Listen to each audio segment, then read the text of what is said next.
Welcome to Ichiraku Ramen, and thank you for joining me for another journey into the world of shinobi. Before we begin, I want to give a huge thank you to everyone who listens, supports the channel, and enjoys these stories. Today's story is the final part of The Son of Two Heroes. An early intervention by Iruka Umino changes the trajectory of Naruto's life forever. Given a proper adult influence and a real father figure from a young age, Naruto drops the prankster dead last mask and grows into a boy who truly takes after the Fourth Hokage. Smart, perceptive, and remarkably collected, this Naruto carves his own legendary name into the shinobi world as a devastatingly powerful seal master. While he still possesses his indomitable Uzumaki spirit, fierce ambition, and unwavering loyalty to Konoha, he is no longer impulsive. Instead, he faces his enemies with a sharp wit, carefully analyzing every situation before he acts. The shinobi nations aren't ready for a mature, serious Uzumaki who combines Minato's calculating genius with his own fiery heart. This is a fan-made story inspired by the world of Naruto. All characters in the original universe belong to their respective creators. This narration is created for entertainment purposes as part of a transformative storytelling experience. The story itself was written by Darling in the Fox, and full credit goes to the original author. If you would like to read the original version, the link to the story is included in the video description below. If you like my content and want to keep up with future updates, hit that subscribe button and don't forget leave a like if you enjoyed the video. It not only helps me but helps with YouTube algorithm. Now, sit back, relax, and enjoy. Chapter 29. The sun shone brightly through the window beside Naruto's bed, stirring the blonde from his sleep. He sat up, and groggily looked over at the sleeping form of his wife. A grin split his face, as he remembered that after a quick one-day visit with the daimyo, he and Rika had gone on a date. With the operation to take back Takigakure soon, they decided it would be good to spend time together. That said, in the throes of passion, they had broken in the new bed sheets the Bluenet had recently purchased.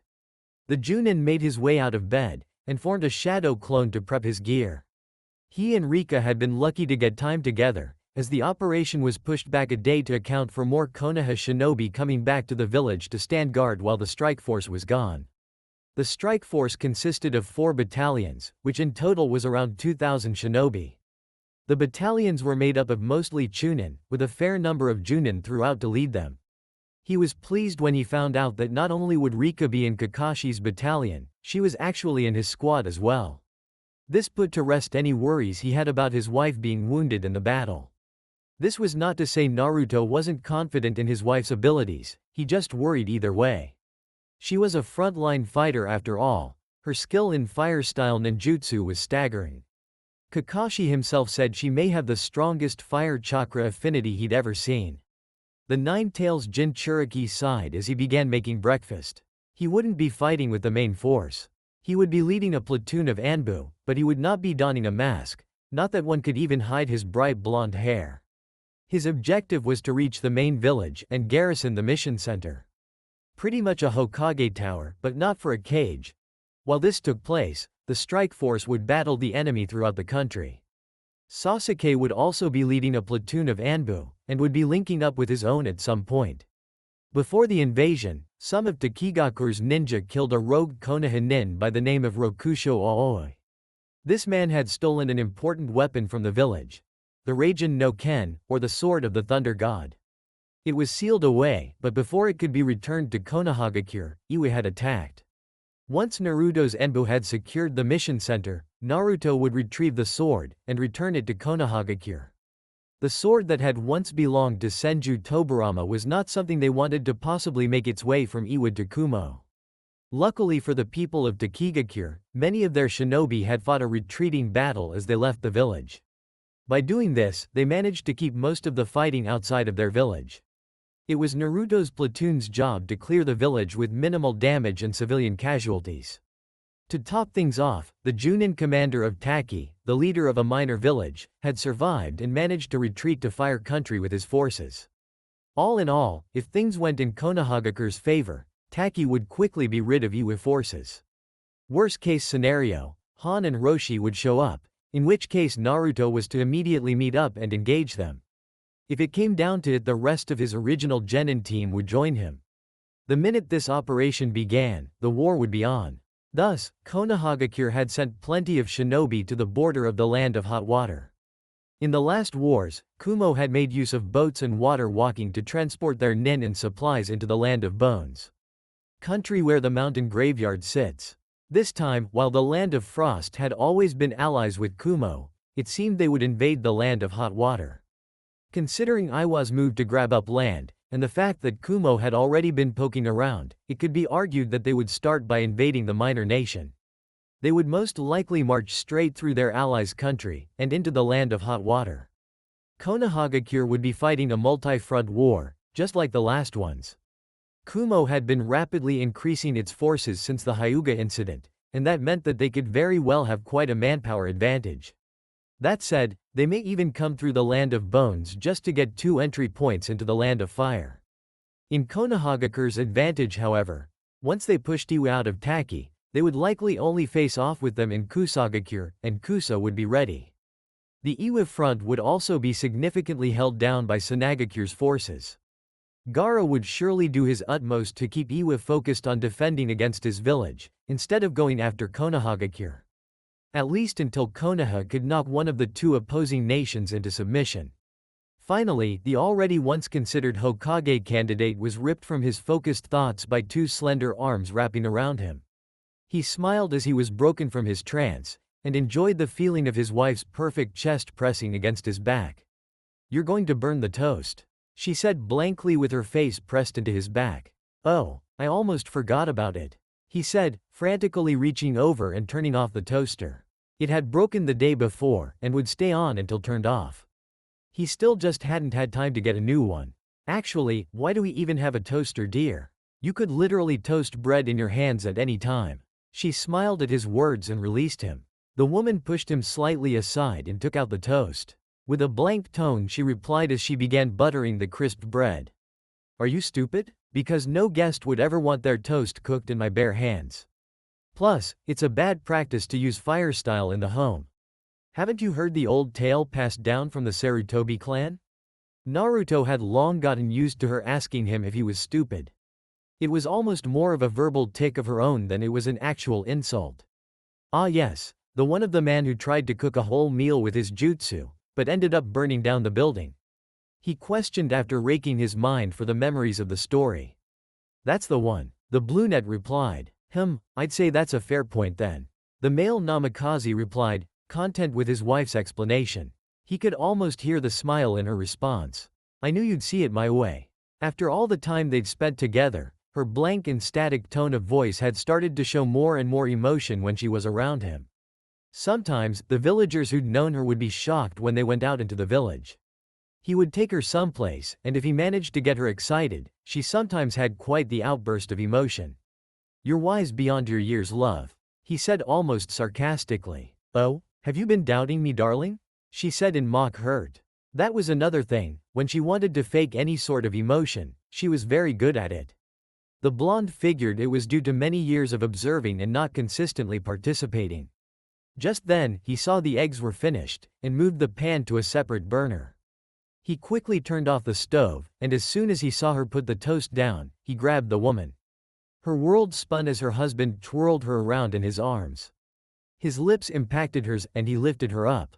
She found herself sitting on the counter opposite of the stove, with her brain tuning out everything but the affection she felt from her lover. Naruto soon pulled away and set her back on her feet. As he did, she moaned in disappointment at the loss of the feeling of his lips. "The eggs will get cold, dear." He stared with a smile. The pair then sat down and ate their breakfast, talking about different things that had gone on in the village, and chatting about their meeting with the daimyo. After some time, the blonde gained a look that conveyed that he was deep in thought. "What is it, Naru?" the brunette inquired. "Well, I've been thinking." The man started. "That's a shocker," she joked, cutting him off. "Ha ha," he deadpanned. "Very funny. Anyway, you have an extremely strong affinity for fire. Do you have any other nature affinities?" "Actually, no, I don't. Just an extremely potent fire affinity." "Why?" the woman informed him. At this point, she was curious where he planned to go with this. If you trained hard to learn wind style, couldn't you form a bastardized version of the Scorch release? He said, his eyes narrowing in thought. Actually, I did train to gain hold of wind style, even though I don't have it naturally. So in theory, yes, probably. Again I ask though, why? She had a feeling she knew where he was going with this. Well, I want you to be as strong as possible for this war. And I think it would be worth it for you to be able to mess with it and make your own jutsu. The second yellow flash replied. Ah, I see. Yes, I suppose I could do it. The woman responded, resigning herself to Naruto's idea. Rika, you know you have fairly high chakra reserves, right? He questioned. Well, yes. With the amount of high-level fire jutsu I throw around in combat, I have to. She responded before throwing back her own question. Why? Well, your reserves are higher than even Kakashi-sensei's. Thus, if you're willing to work hard today, and borrow some of my chakra, you can make a technique overnight. He said with a cocky grin. What do you suggest? Her eyes narrowed in suspicion at her sometimes goofy husband. I'm going to teach you shadow clone jutsu. He leaned back in his chair and crossed his arms as he spoke. She recoiled in mild surprise before responding. Oh, yeah, so, are you on board? The man asked. With a shrug, his lover replied. I suppose. All right, the man said. Let's go get dressed. 12 hours later found Namikaze Rika breathing heavily.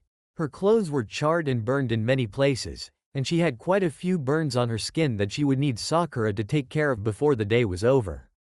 She looked over at her lover, who smiled at her. Good job, now we know you can use it in combat. 100 shadow clones, all training for 12 hours, was a lot. It was extremely taxing on her brain, and had no doubt caused a small amount of harm. On the bright side, however, this was a one-time thing. Naruto told her she wasn't to ever train like this again. The only reason he had her do it was that the war started tomorrow. Thanks, she said, her breathing beginning to steady. Let's see it one more time. Right, she said, then the woman sped through hand signs, and called out her new technique that she and her husband had developed entirely that day. Scorch Release. Scorch Phoenix. As she called this out, her body was enveloped by a cloak of scorching hot flames. Yup, it's perfect. I don't even get burnt anymore. Good. I'm very proud of you, Rika. The woman's new technique made her an extremely dangerous taijutsu fighter now, and any fire techniques she used would be enhanced by the flames already surrounding her. The only downside was that it was fairly taxing on her chakra reserves. The woman would first envelope her body in a very strong and thick coating of wind chakra. The way it surrounded her was almost like the Nine Tails chakra cloak, albeit without the tails. Immediately after it surrounded her, she would light it ablaze with her fire chakra. This cloak was almost like a fire version of the Raikage's legendary lightning cloak. It was to be her trump card in battle, and Naruto had no doubt it would help keep her safe. At times, the flames burned so hot they were able to melt kunai on contact.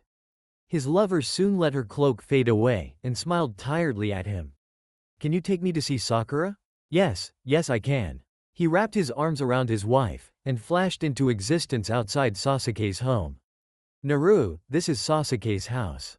I know, they're having dinner together. How did you know she was here? She asked, before answering her own question. Oh right, you're a censor.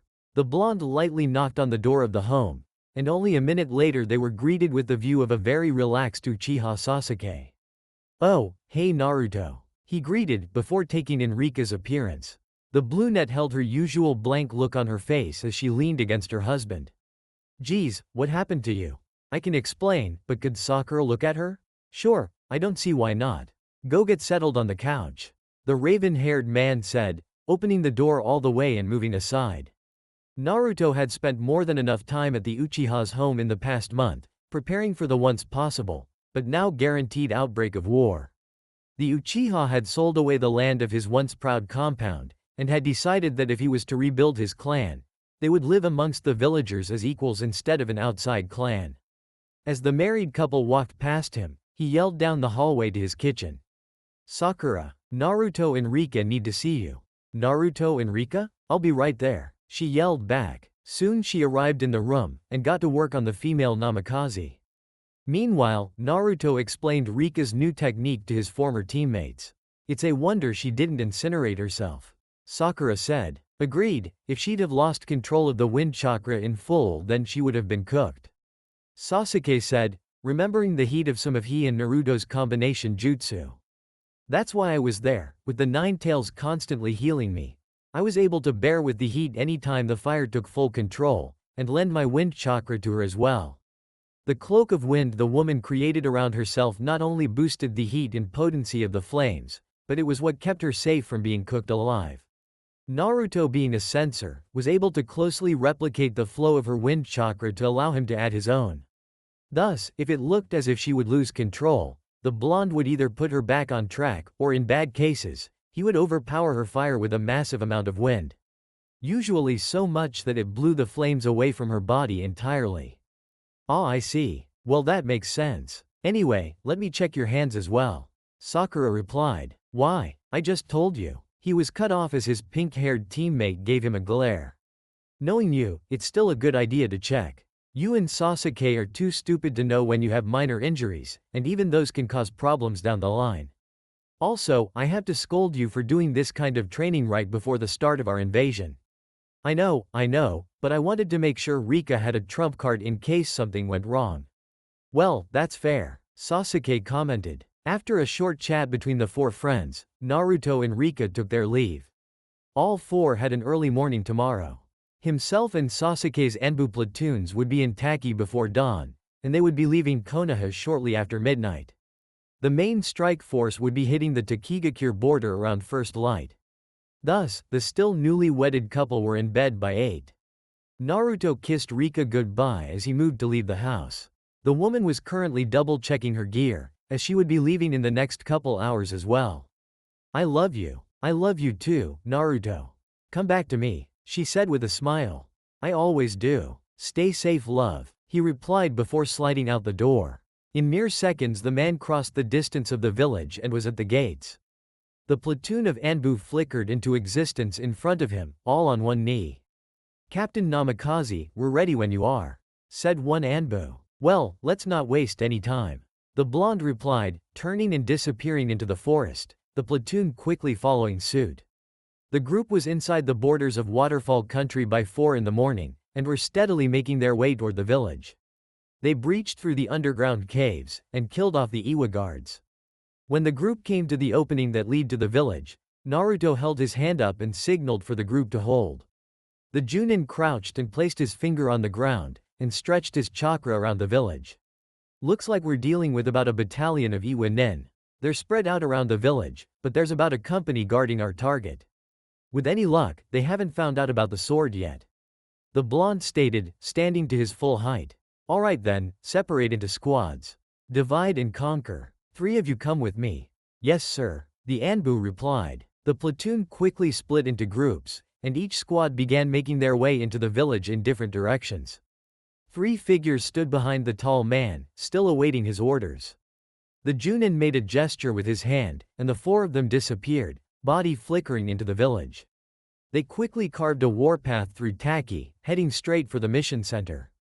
With the chaos ripping down the village, many of the Iwa nin on the outskirts of the village moved to support their allies. As soon as their attention shifted, they were ambushed by the separate Anbu squads Naruto had sent out.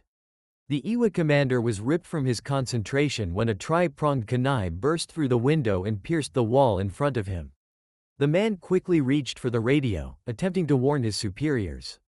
His attempts to call out were silenced as another kunai impacted his side just after Naruto appeared in the room.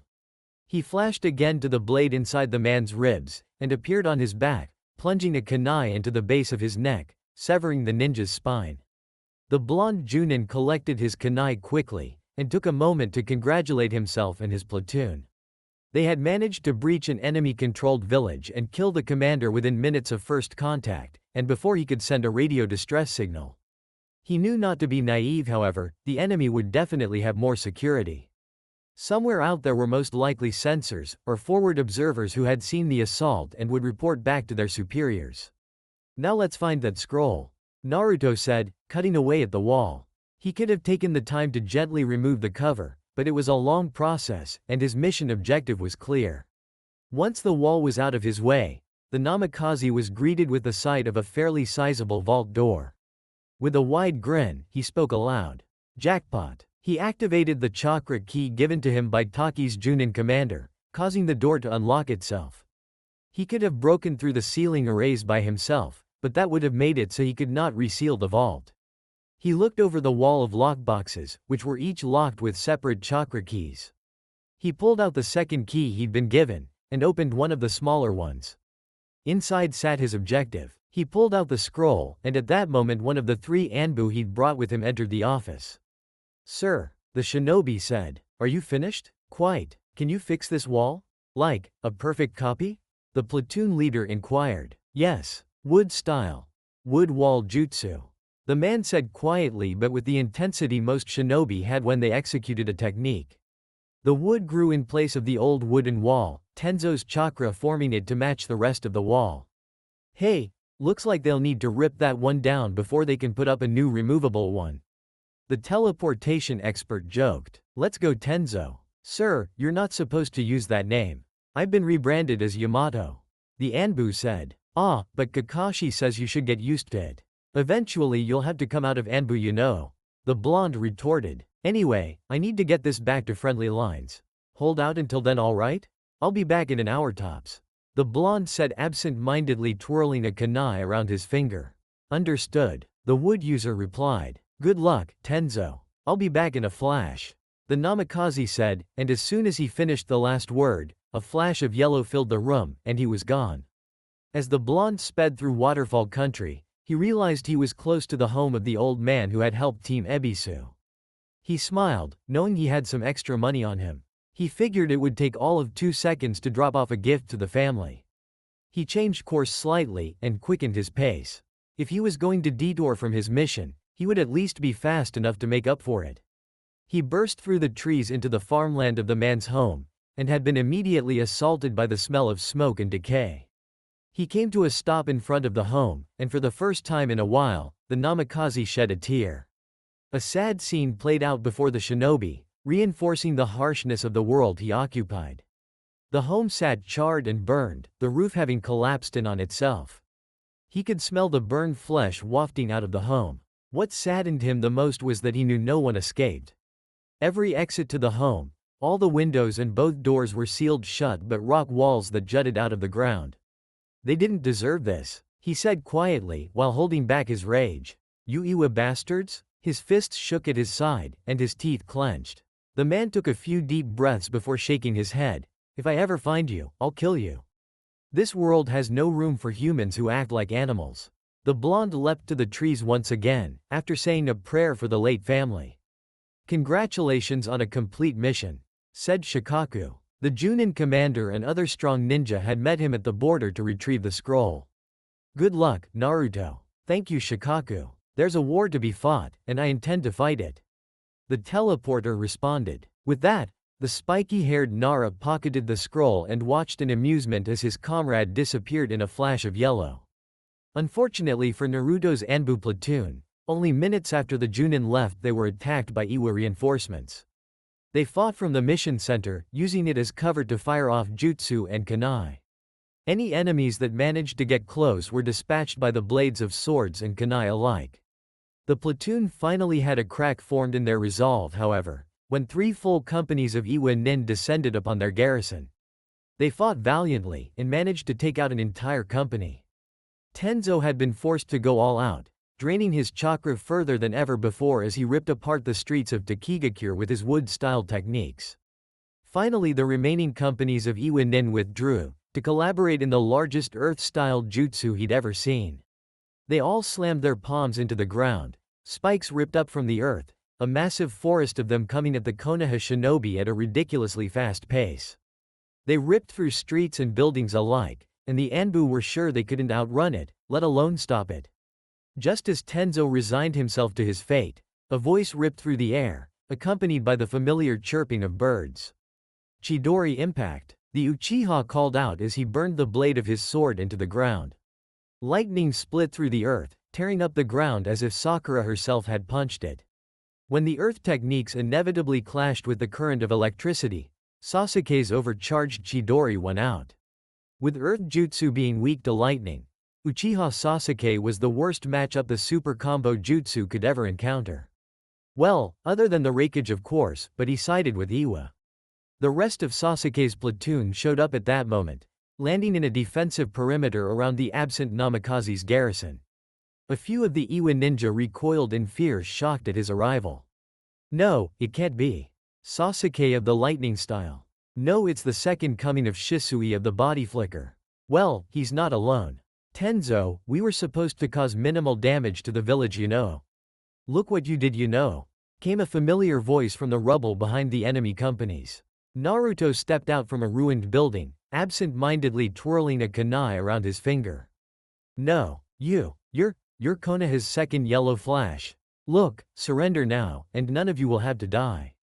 Sasuke said loudly. The Junin presence of both the Uchiha and the Namikaze put unwinnable odds in the hands of the Iwagakure shinobi. On one hand, they could try to escape, most likely losing at least half of their force. On the other, they could stand and fight, and most likely be killed. Or, they could take the easy road and surrender. The rest of our forces are battling their way here at this very moment, you don't really have a chance here. The blonde Junin said. The Anbu encroached on the enemy, intent on subduing them if they did choose to surrender. Just as it looked like they might give in, one man's bravery, or maybe it was foolishness, had the entire group reignite the battle.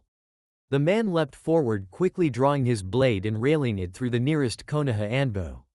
With a roar, he called out, "Die, you tree-hugging scum!" He was, however, silenced as the Anbu he had stabbed turned into a log and appeared behind him, shoving his blade into the nin's neck. Like sharks after blood hits the water, the Iwa shinobi responded in a frenzy. They stuck out, attacking any of the Konoha shinobi that were close. They even managed to bring down a few of the Anbu who had been too close at the start.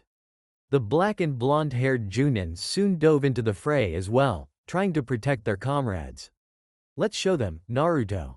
Sasuke called out with a smirk as lightning sparked down his blade. Right, Naruto called back. If they wanted a fight, they'd give them one. He jumped high into the air, and launched a barrage of his famous kunai into the battle. A sad and doubtful thought crept into the back of his mind, but his focus was on the battle. It's less of a fight and more of a slaughter. They're defenseless to Sasuke and I, just like Ryuko was to Han. His shinobi training and his commitment to preserving the lives of those under his command pushed the thought to the back of his mind. Suddenly, the ridiculously torn-apart main street of Taki was filled with rapid yellow and blue flashes. The yellow happened at a much quicker pace, and the blue were long and sustained. Naruto flashed between enemies, slamming kunai into their vitals with ease. The Uchiha's sword would light up, slashing men in half, and sometimes bolts of lightning would fire from the sword's tip. The Anbu also participated, but with their speed Naruto and Sasuke did most of the work. Quickly, the fighting stopped, the dust settled, and the shinobi relaxed. Blood and bodies littered the main street of Takigakure, an image that would be forever scarred into the minds of not only Naruto and Sasuke, but Iwa's forward observers as well. The best friends would never forget the awful stench of nearly 100 dead or disemboweled shinobi. They ordered the Anbu to seek out any survivors, and joined in as well. The Konohagakure shinobi mercy killed anyone beyond saving, but anyone who could possibly make a recovery had their wounds tended to immediately. While the others patched up the survivors who would live, Naruto simultaneously placed high-level chakra-blocking seals. They could be healed just fine, but if they themselves tried to mold chakra, it either wouldn't work, or if they managed to force it through, they would simply die. When Konohagakure's main force arrived, Takigakure was devoid of any combat-capable Iwa shinobi. Some of the main force stopped to help guard Taki, and any Taki nin who had participated in the opening act of the war began to clean up their village. Throughout the night, Naruto, Sasuke, and their Anbu held back a few half-hearted counterattacks. Meanwhile, the main force continued on, attempting to put Iwa on a full retreat. The next morning, Naruto rose slowly, but when a radio nin showed up, he got worrying news. Radio nin, my own creation. So, I know radios are kinda canon, but for purposes of this story and my Fourth Shinobi World War, radios will be like that of the actual radios used by the US in the real-world Second World War. Look them up if you'd like to know what I'm talking about. They require someone to strap the big-ass thing to their back to be mobile. Sir, I've got a message for you. Let's hear it, Naruto said with a commanding tone. Sir, Commander Hitaki has requested your assistance with his battle group. They've encountered heavy resistance, and he said he needed you there. He also mentioned something about Junin Namikaze. The nin reported. Fuck, did he say anything else? Naruto said, pushing the panic that rose within him back down. No sir. Thank you, radio back, tell him 3 minutes tops. Naruto commanded, turning his back to the shinobi and waving for Sasuke, who was on a rooftop across the way from him, to come over. Understood sir. Naruto, what's up? Questioned the Uchiha. You'll have to hold out here. Kakashi and Rika need my help. Keep my platoon here, and carry out our original orders. Naruto said quickly. Who made you boss? But I understand, I'll handle things here. Go get your girl, and save that pervert. Later ski, don't die. Naruto said, walking away. You too Namikaze. The Uchiha said, crossing his arms with an uncaring look. Like hell I would. The blonde replied. He walked toward the edge of the roof, and held out his hand above his head before giving his best friend a thumbs up. As soon as he hit the edge, he took a step and disappeared in a flash of yellow. Rika scorched the vitals of the nin in front of her. When she had jabbed a kunai into his gut, and ignited her scorch style, he was done for. Lucky for him, she still had compassion for those she killed, and it was not a slow death. She fried him from the inside out so quickly he most likely barely felt it. Another Iwa nin appeared behind her, throwing a hail of shuriken at her back. The flames engulfing the female burned even hotter, melting the ninja tools as soon as they touched. Scorch style, solar flare. She yelled after moving through hand seals. A large part of her cloak flared up, before bursting off of her body. And igniting not only the Iwa shinobi, but the surrounding forest as well. As the flames burned around her, she was brutally smacked to the side. Seconds away from hitting a large tree, she felt herself stop gently. The familiar warmth spread through her body as she realized her husband had arrived. Naruto, what are you doing here? She questioned. He said nothing as he landed, still carrying his wife bridal style. She watched in curiosity as he held her tightly and cast a glare over his shoulder at her attacker. Not once had she seen such a cold look in the eyes of her lover. I'll be back for you, Han. With that, the blonde tossed a kunai into the air. He flashed away, appeared beside Kakashi. Sensei, watch after her, I'll handle the Jinchuriki. Right, be careful Naruto. The masked Junin said as the blonde set his wife back on her feet. Before she could ask what they meant by Jinchuriki, the blonde kissed her deeply, before disappearing once again. What do you mean Jinchuriki? Is one of Iwa's Jinchuriki here? Is he going to fight them alone? Yes he is. You know Naruto is stronger than all of us at this point Rika. The only one who can go toe-to-toe with a Jinchuriki is either himself, Sasuke, or me. I have to keep commanding this unit, and Sasuke has to oversee defense of the village. She cast a worried look to the area where she had ignited a forest fire, knowing her husband was fighting alone in that raging inferno. Kakashi caught her attention once more, and she ignited her cloak. She leapt back into the fray with her comrades, intent on doing her share of the fighting. The quicker she finished up here, the sooner they could help Naruto. Han watched as the kunai was caught in the hand of the yellow flash before it could hit the ground. It was one-on-one now, and Han knew only one of them would leave the burning forest alive. You almost hurt my wife. I'll kill you this time Han. Naruto said, glaring at his nemesis with enough intensity to light the man ablaze. You'll die here, Naidame Kiroi Senko. Chapter 30. You'll die here, Naidame Kiroi Senko. The bulky Jinchuriki retorted. Like hell. Let's end this feud now Han. You won't walk away this time. Naruto said, his focus solely on the enemy. Both shinobi ignored the blaze that had engulfed the forest around them. The fire roared, and trees cracked and collapsed as they burned. The scene played out a dramatic backdrop for the coming battle. Naruto leapt back, quickly peppering the edges of the tree line where the fires were weakest with his kunai. The enemy container began to let out large amounts of steam, and it slowly engulfed his body. I created this just for you Namikaze. You won't be able to touch me. The steam created a scalding hot film around his body, and anything that touched it would no doubt be severely burned. Naruto said nothing as he watched his opponent. The bulky man grew impatient, and quickly launched himself at his enemy.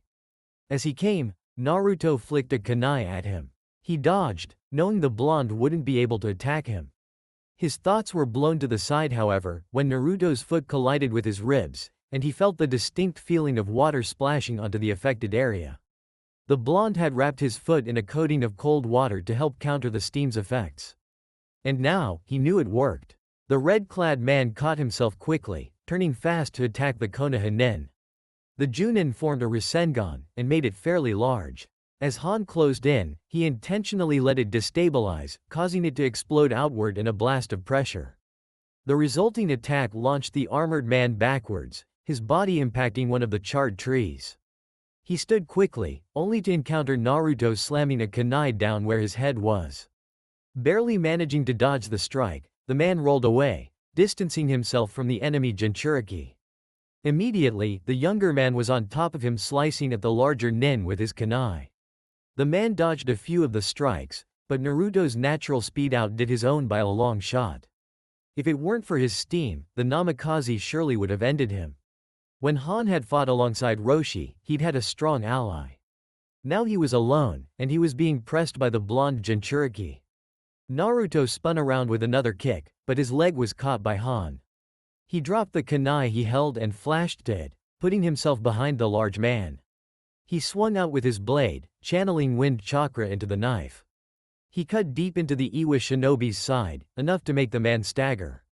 Once he had his enemy on the back pedal, he shot toward him, coating his hand in a large amount of wind chakra.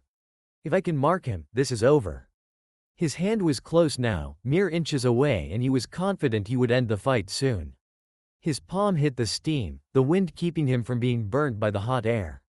The tip of his finger touched the man, and his senses were overloaded. He was blasted away by a huge release of chakra as the enemy went into his three-tailed state. Han knew he couldn't fight the yellow flash in his base form. It was a well-known fact between Iwa and Kumo, that the second yellow flash had almost no control of his tailed beast. This was a weakness the enemy nation's strategists intended to use to their advantage. While Killer Bee and Yugito were the only Jinchuriki capable of entering a full-tailed beast transformation, Han and Roshi still had recently gotten a fair grasp of the higher-level Jinchuriki forms. As the Junin stared in deep thought, the bulky Jinchuriki drew out a fourth tail. The beast featuring 4 horns emerging from its head, and a dense red skin formed over the Jinchuriki. He watched as chakra pooled into a ball in front of the enemy, before the beast suddenly ate it. He'd never seen a tailed beast bomb before, and he was in for a shock. The destructive attack launched from the mouth of the monster, and Naruto quickly flashed behind it.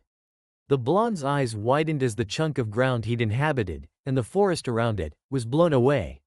Dad fought this. But all out. He fought the 9 tails at full power, incredible. He thought to himself. He quickly performed a set of hand signs, before throwing the kunai at the enemy. Shuriken Shadow Clone. The blade duplicated to a massive number, and the yellow flash made use of his signature technique. He flashed about the kunai, slamming Rasengans into the transformed shinobi and battering him all over the battlefield. He slammed a foot into the abdomen of the man, sending him flying, but discovering the corrosive effects a tailed beast's chakra had. However, due to his own, the effects were quickly alleviated. Damn it, that still stung. He thought, putting distance between himself and the man he had just kicked. At that moment, Han began using the version 2's speed to great effect. Naruto was forced to dodge at rapid rates, and in some cases even flash away. The Junin stepped forward, launching at the beast. He threw a kunai with a tag on it, and when it went off, the battlefield was bathed in bright light. The Namikaze peeled his eyes open seconds later, and seeing his enemy had turned around in its blinded state, he pressed his advantage. He came upon the enemy fast, pulling out a suppression seal. Just as he reached the beast, however, it spun around. The blonde's eyes widened in shock when the Jinchuriki opened his mouth, and launched its deadly attack. Naruto barely had time to move as the attack hit at point blank. He flashed away, but not before catching a lot of damage from the blast. As he appeared beside his kunai, the force of the explosion threw him from his feet, sending him flying into the burning tree line. The forest around the battlefield was still engulfed in an inferno, and as the Junin hit the trees, he was burned badly. The blonde's eyes slowly opened as he brought himself back from the momentary lapse of consciousness. His eyesight focused just in time to see the enemy flying toward him, claws bared. Naruto waited until the last second, and as the claws touched his flak jacket, he smacked a suppression seal onto the Jinchuriki, and flashed away. The teleporter appeared in the center of the battlefield on his butt. He sat breathing heavily, knowing that the seal wouldn't cut the link between beast and container for too long. He also knew Han would wake soon, and that tailed beast bomb had done a number on the legendary shinobi. He coughed and wheezed as he realized a few of his ribs had broken. He grimaced in pain, and knew that the difficulty breathing was a direct cause of one of said ribs puncturing his lung. Ignoring the pain, the man leapt to his feet, and forced himself to move, quickly appearing beside Han's currently limp form. He reached down and moved to cut the man's throat. Han stirred at that moment, and grabbed the wrist of his enemy. He tossed the wounded blonde away, and the Konoha shinobi rolled to a stop and sat motionless. The red-armored man stepped toward his opponent, and channeled chakra to his arm.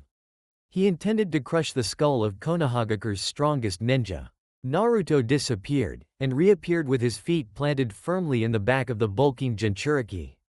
He attempted to bury the blade of his tri-prong deep into the base of the man's skull. He quickly pushed off to give himself distance, and see if he had brought an end to his adversary. He almost growled when the man once again stood. Unfortunately, he'd only been able to shove the kunai into the soft flesh on the side of the man's neck, somehow missing vital points. As Han reached to remove the embedded blade, Naruto quickly took action. He flashed to the kunai, immediately planting his foot in the side of Han's head, launching him across the scared earth. He teleported once again before the man could come to a stop, and planted his fist into the man's gut. He spun a kunai into his palm from his pouch, slashing the man across the chest, channeling wind chakra to cut through the tough armor. Naruto repeated the process, while consistently landing punches and kicks. He finally kicked the man away slightly, before jumping into the air and coming down with a heel drop that connected with the bulking Jinchuriki's head. The student of the Toad Sage wasted no time when his foe fell, flashing to the blade still embedded in the enemy's neck. He appeared straddling his adversary, and lifted his kunai above his head. He channeled wind chakra into it, and brought it down full force into the beaten Iwa Nin's chest. As Han let out a raspy gasp, Naruto pulled one arm back, and formed a large Rasengan. With one final move, he blew the head of Han clean apart, and the Jinchuriki of the steam release was no more. Naruto collapsed to his rear, holding himself up with his arms. His raspy breathing filled the clearing as the battlefield went silent. The surrounding forest was slowly burning out, and he could sense Konoha nin hosing down the fires in an attempt to make it through the forest. Waterfall country had trees large enough in some places to even rival Konohagakure's, so the nin couldn't exactly just go over. With the fire's size, it would be hard to go around as well. He sensed a few nin trying to make their way around, but he could feel Kakashi making quick work in forming a path to get to him. He lay back and sighed, his ribs were killing him. Man. Rika's gonna be so mad that I got hurt. Soon enough, he heard the telltale sizzle of water dousing fire.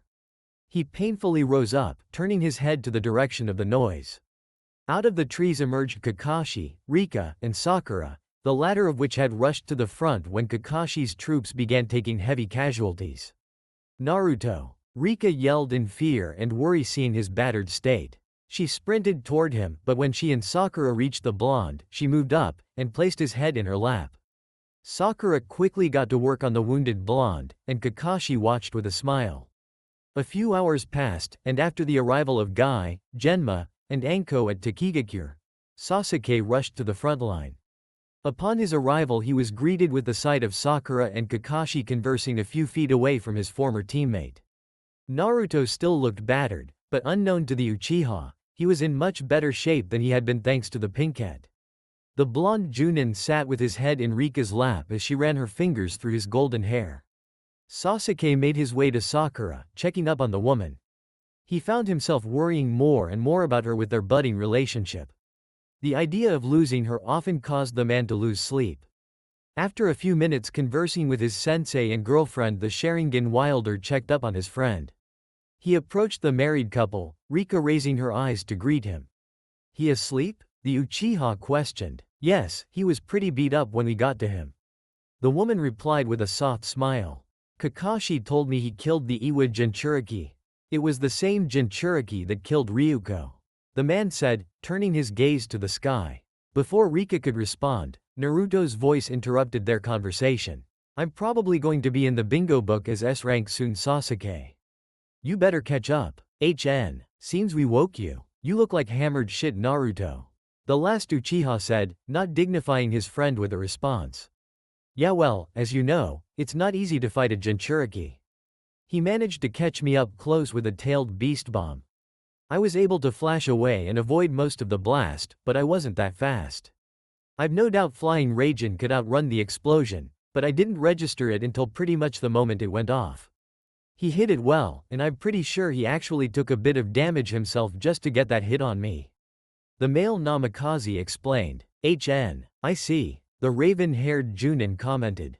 After a few moments of thought, he turned his gaze to the sky again before speaking once more. I wonder where the 5 tails will reform. Good question. I don't want to have to reseal it. I'd hate to force one of our shinobi to be a Jinchuriki, and I honestly feel like the tailed beasts should not be forced to fight in our wars. I wish they could live on their own. The sage might have created both us and them, but these are our wars, not theirs. Naruto said. It was something he'd thought of for a long time. After he'd met his father, he'd realized the 9 tails had been forced into it just as much as he had. You're being soft, but you're right. In a way, the tailed beast's predicament reminded him of his brother. His brother hadn't wanted to participate in any sort of civil war, but his hand was forced. At least Itachi had been able to choose his own side in a way.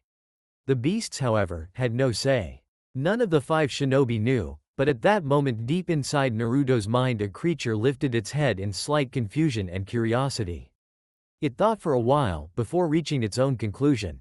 The massive fox slowly set its head back down on its paws, and slowly drifted back to sleep, on their own. Konoha shinobi would continue fighting for the rest of the week, and eventually, Iwa would be completely pushed out of Waterfall Country.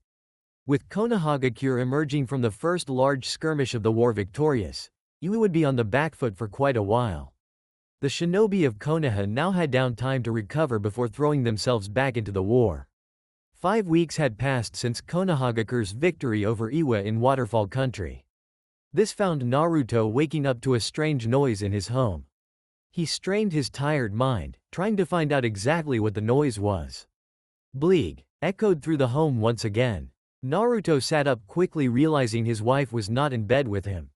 Blah once again sounded, with a series of coughs following it. What the hell? Asked the legendary Junin aloud. He quickly got out of bed and followed the noise to his bathroom. There, he found his wife on her knees, face over the toilet bowl. In moments he was by her side stroking her back. Rika, what's wrong? Are you okay? He asked with worry. A few coughs came from the woman, trying to clear her throat and mouth. With labored breathing, the woman responded. Are you stupid? No, I'm not okay. I just felt super nauseous out of nowhere. Are you sick? He asked, placing his hand on her forehead. She wasn't overly warm, and he was confused on why she could possibly be throwing up. I guess so, but other than this, I don't feel all that bad. She said, letting out a few more coughs. Let me take you to see Tsunade. He said, grabbing a small bucket for her and taking her in his arms. Okay, she said tiredly, clutching the bucket. The bathroom was suddenly filled with a yellow flash, and they were gone. With a bright flash, the blonde and his wife arrived in the Hokage's office. Tsunade recoiled in surprise at the sudden and abrupt arrival. Damn it, Naruto. Couldn't you arrive outside the damn door? Sorry Tsunade, it's kinda urgent. He said with an apologetic smile. At this moment she addressed the fact that he was carrying Rika.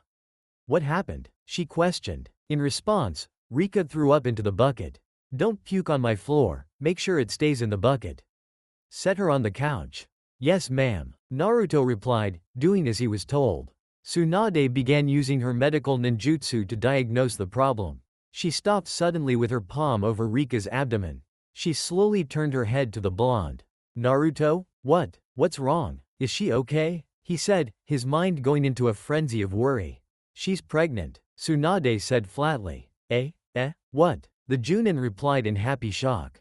Rika's head also popped up, looking Tsunade in the eyes. She was cut off when she was forced to put her face back over the bucket and throw up. Naruto, I'm going to take her and run tests for most of the day, so run along. Tsunade said, pushing the blonde out of the room. Naruto stood shell-shocked in the hallway. He took one step before stopping and looking forward with his eyes wide. What just happened? He asked aloud, getting some strange looks from a few passing chunin. The pair were found later that night cooking dinner together silently. The Hokage had informed the pair that Rika was indeed 6 weeks pregnant. They were both lost in their thoughts, and had barely spoken a word since Tsunade had let the woman go home.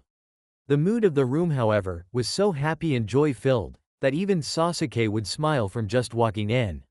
Rika stepped away from the counter with a plate, intent on setting the table. She made it 2 steps before stopping and dropping the plate to the ground. The dish shattered, and a huge grin finally split the female Namikaze's face. Naruto, I'm gonna be a mother. The blonde stopped what he was doing, and spun around quickly. He smiled widely, and lifted his wife into the air. I'm gonna be a father, you know. A mother. Me, a mother, she said in disbelief. They knew they were young, and it was early in their marriage, but they loved the idea of a child.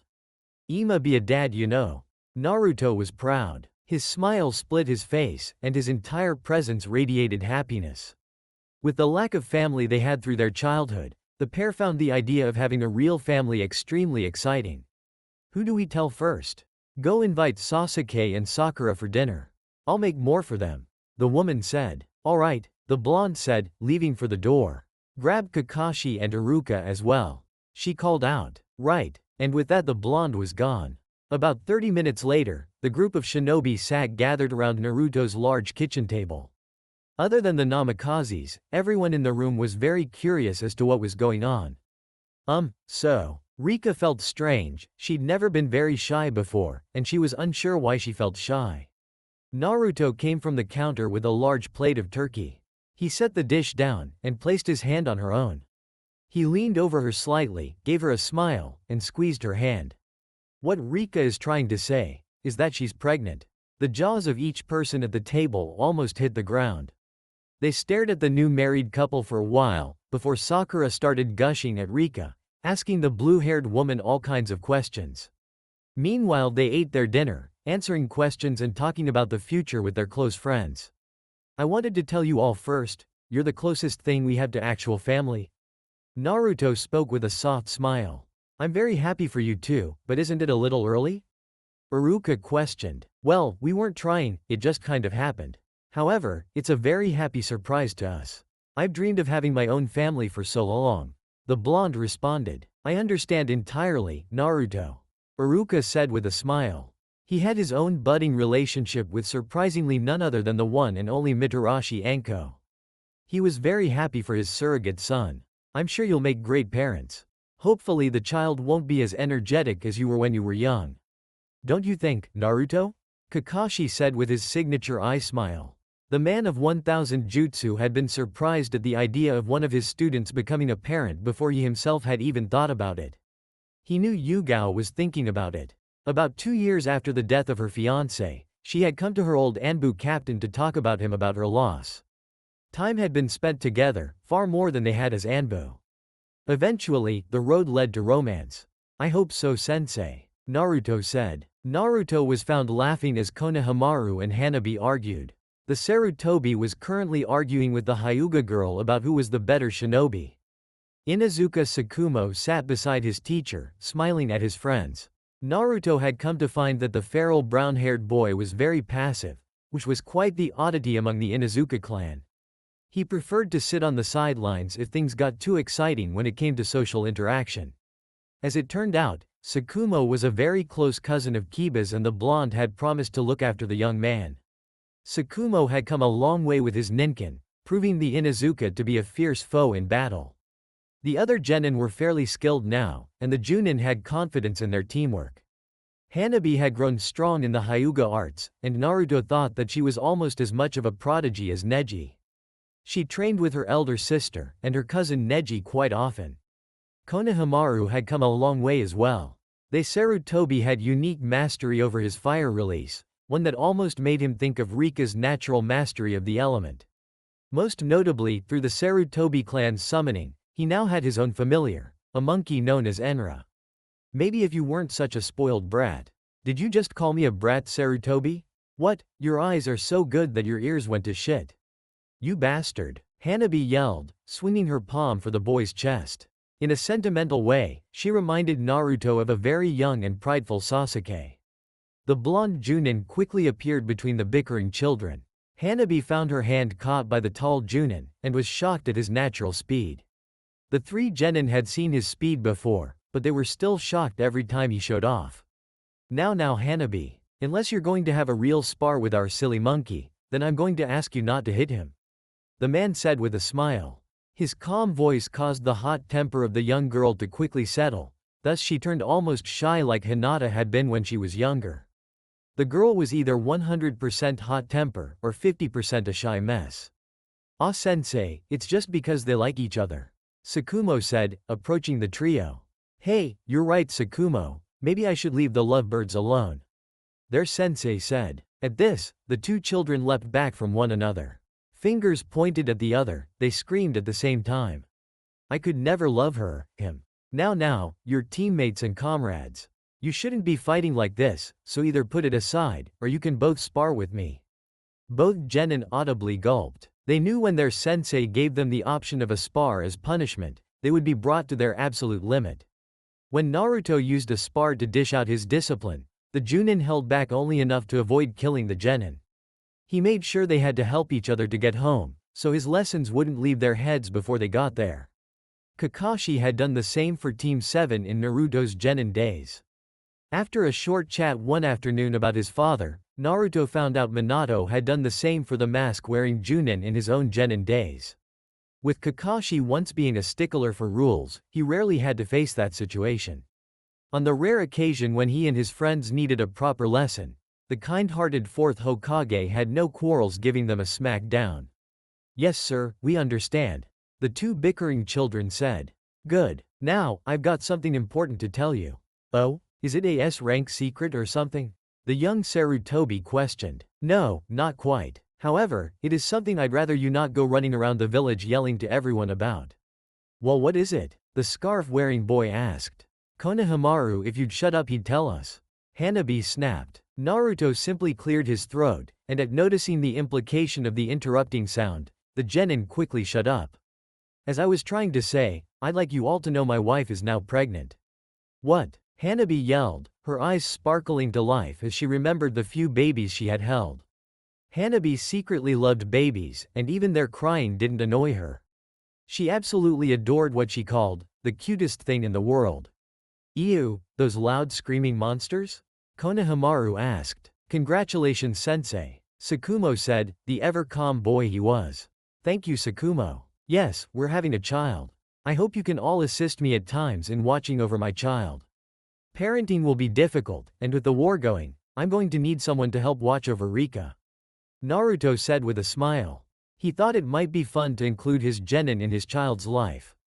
They would likely be able to act as pseudo-siblings to the yet-to-be-born Namikaze. Gladly sensei. Do you have a name decided? No, Naruto replied laughing. It's much too early for that kiddos, but we'll let you know when the time comes. Now, if you guys are free tonight, Rika would like you all to come for dinner. The three genin looked at each other and shared a nod, before Hanabi replied. We'll be there Naruto-sensei. Good. Naruto patted the Hyuga on the head with a smile before speaking again. I've got to go speak with the Hokage, so I'll see you later. Before the children could reply, Naruto disappeared in a flash. The training field went quiet, and the three genin began training together. What? The blonde questioned from the couch off to the side of the cage's desk. Kumo has made a large invasion into the land of hot water, as well as hitting fire country through the land of bones. Luckily, with Iwak currently occupied with Gaara's forces, we're only facing Kumo on a wider front than the last wars. The Hokage replied, answering the man's question. I see. How's our garrison in hot water? It's not. What? He asked in confusion. Naruto, she sighed. The Raikage and his brother showed up in person to take over hot water country. We lost nearly as many shinobi as we did in the Otogakure massacre. The Hokage said softly. The Junin's fists tightened at his sides, anger coursing through his body. He quickly settled his temper before returning his mind to their conversation. I see. What's the game plan then? Well, now that's where things get interesting, she said. Before the Namikaze could reply, she turned her head to the door and called out. Shikamaru, Shikaku, come in please. Into the office stepped the father and son duo, who were the backbone of Konohagakure's current tactical planning. Lady Hokage, Naruto, greeted the eldest Nara. Shikamaru, Commander. It's nice to see you. The Junin replied. Thank you for coming on time. So, you two said yesterday you'd finalize a plan by morning, correct? I assume our new asset was involved? Naruto's brow rose at her words, but he held his tongue and did not interrupt. Yes ma'am, Shikamaru said confidently. If you don't mind? He questioned, pulling out a marker and moving to draw on a war map they'd placed on the wall. By all means, walk us through this. She replied with a wave of her hand. Right, the Nara said, approaching the map. Now, our biggest threat currently is the fact that the Raikage has taken to the battlefield so early.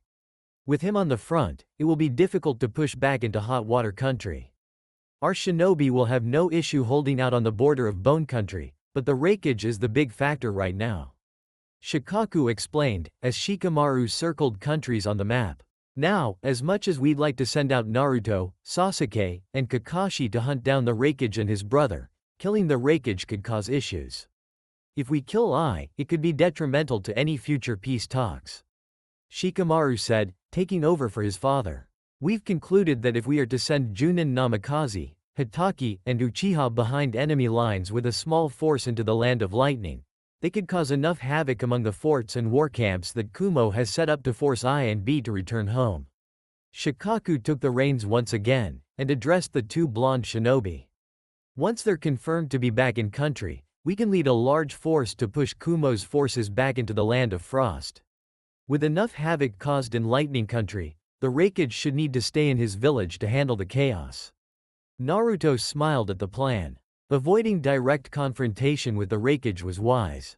Although Naruto was optimistic about the idea of himself and/or Sasuke being able to handle the legendary brothers, the Raikage still had years of experience on them. On top of that, the Raikage had a better understanding of the flying Raijin than most ninja, due to facing his father in the last war.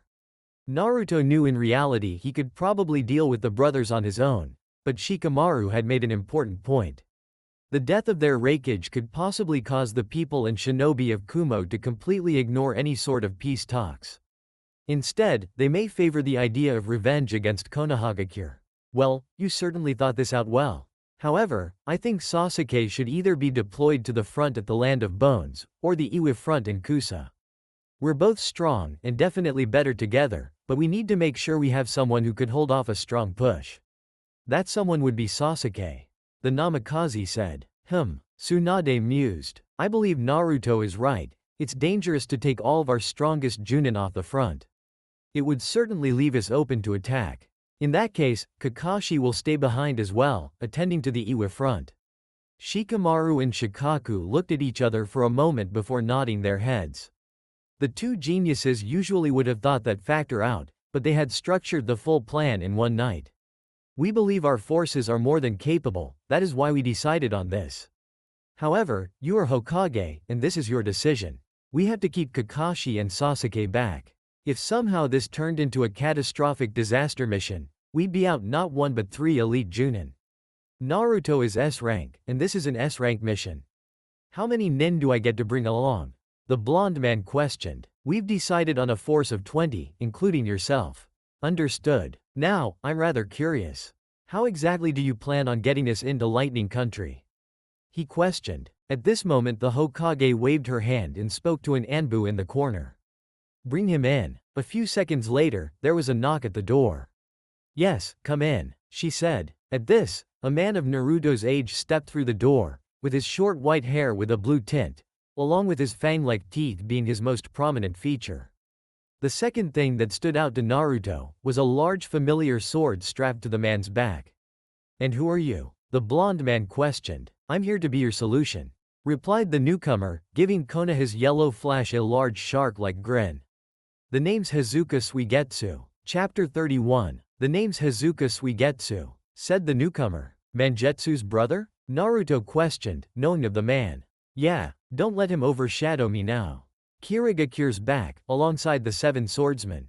I've taken Zabuza's place, the man said. Naruto quickly took in the standard shinobi gear the man wore. It was the same as Konoha's, just gray. I thought your village wanted nothing to do with this war? Naruto asked. At this point Suigetsu started to make air quotes while speaking. We don't, but maybe some Kiri nin wanted to fight in the war, so they kinda went rouge and decided to come work for Konohagakure. The man said, grinning the whole time. It was my idea. We all knew Kumo and Iwa wouldn't stay out of Kiri's territories if they beat you. So here I am. I see, well then, I look forward to working with you. The Junin said. Well, I owe you one after all. What do you mean? As ashamed as I am to admit it, I was captured by Orochimaru. I escaped when you dropped that big-ass toad on Outpost 10 in the war with Otto. Ah, I see, glad to help. Anyway, let's get down to the details. Interrupted Shikamaru. The group began poring over the plans. They showed that Suigetsu would escort Naruto and his team through the sea surrounding Kirigakure. Under the cover of a cleverly made thick fog formed by Suigetsu, they would slip into the land of lightning. There was a hidden cove on the shoreline where they could get ashore. The nearby guard tower would have no knowledge of their arrival, even with a censor nin stationed there. Suigetsu had recently developed an extremely deadly and useful version of the hidden mist jutsu that could hide even the largest of chakra signatures. Well then, when do we leave? Asked Naruto. In 1 week, said Tsunade. There's someone who wants to see you. Warning, I honestly can't remember if I addressed this or not at all before, but if I did, then anything that conflicts with what I write in this scene you can consider retconned.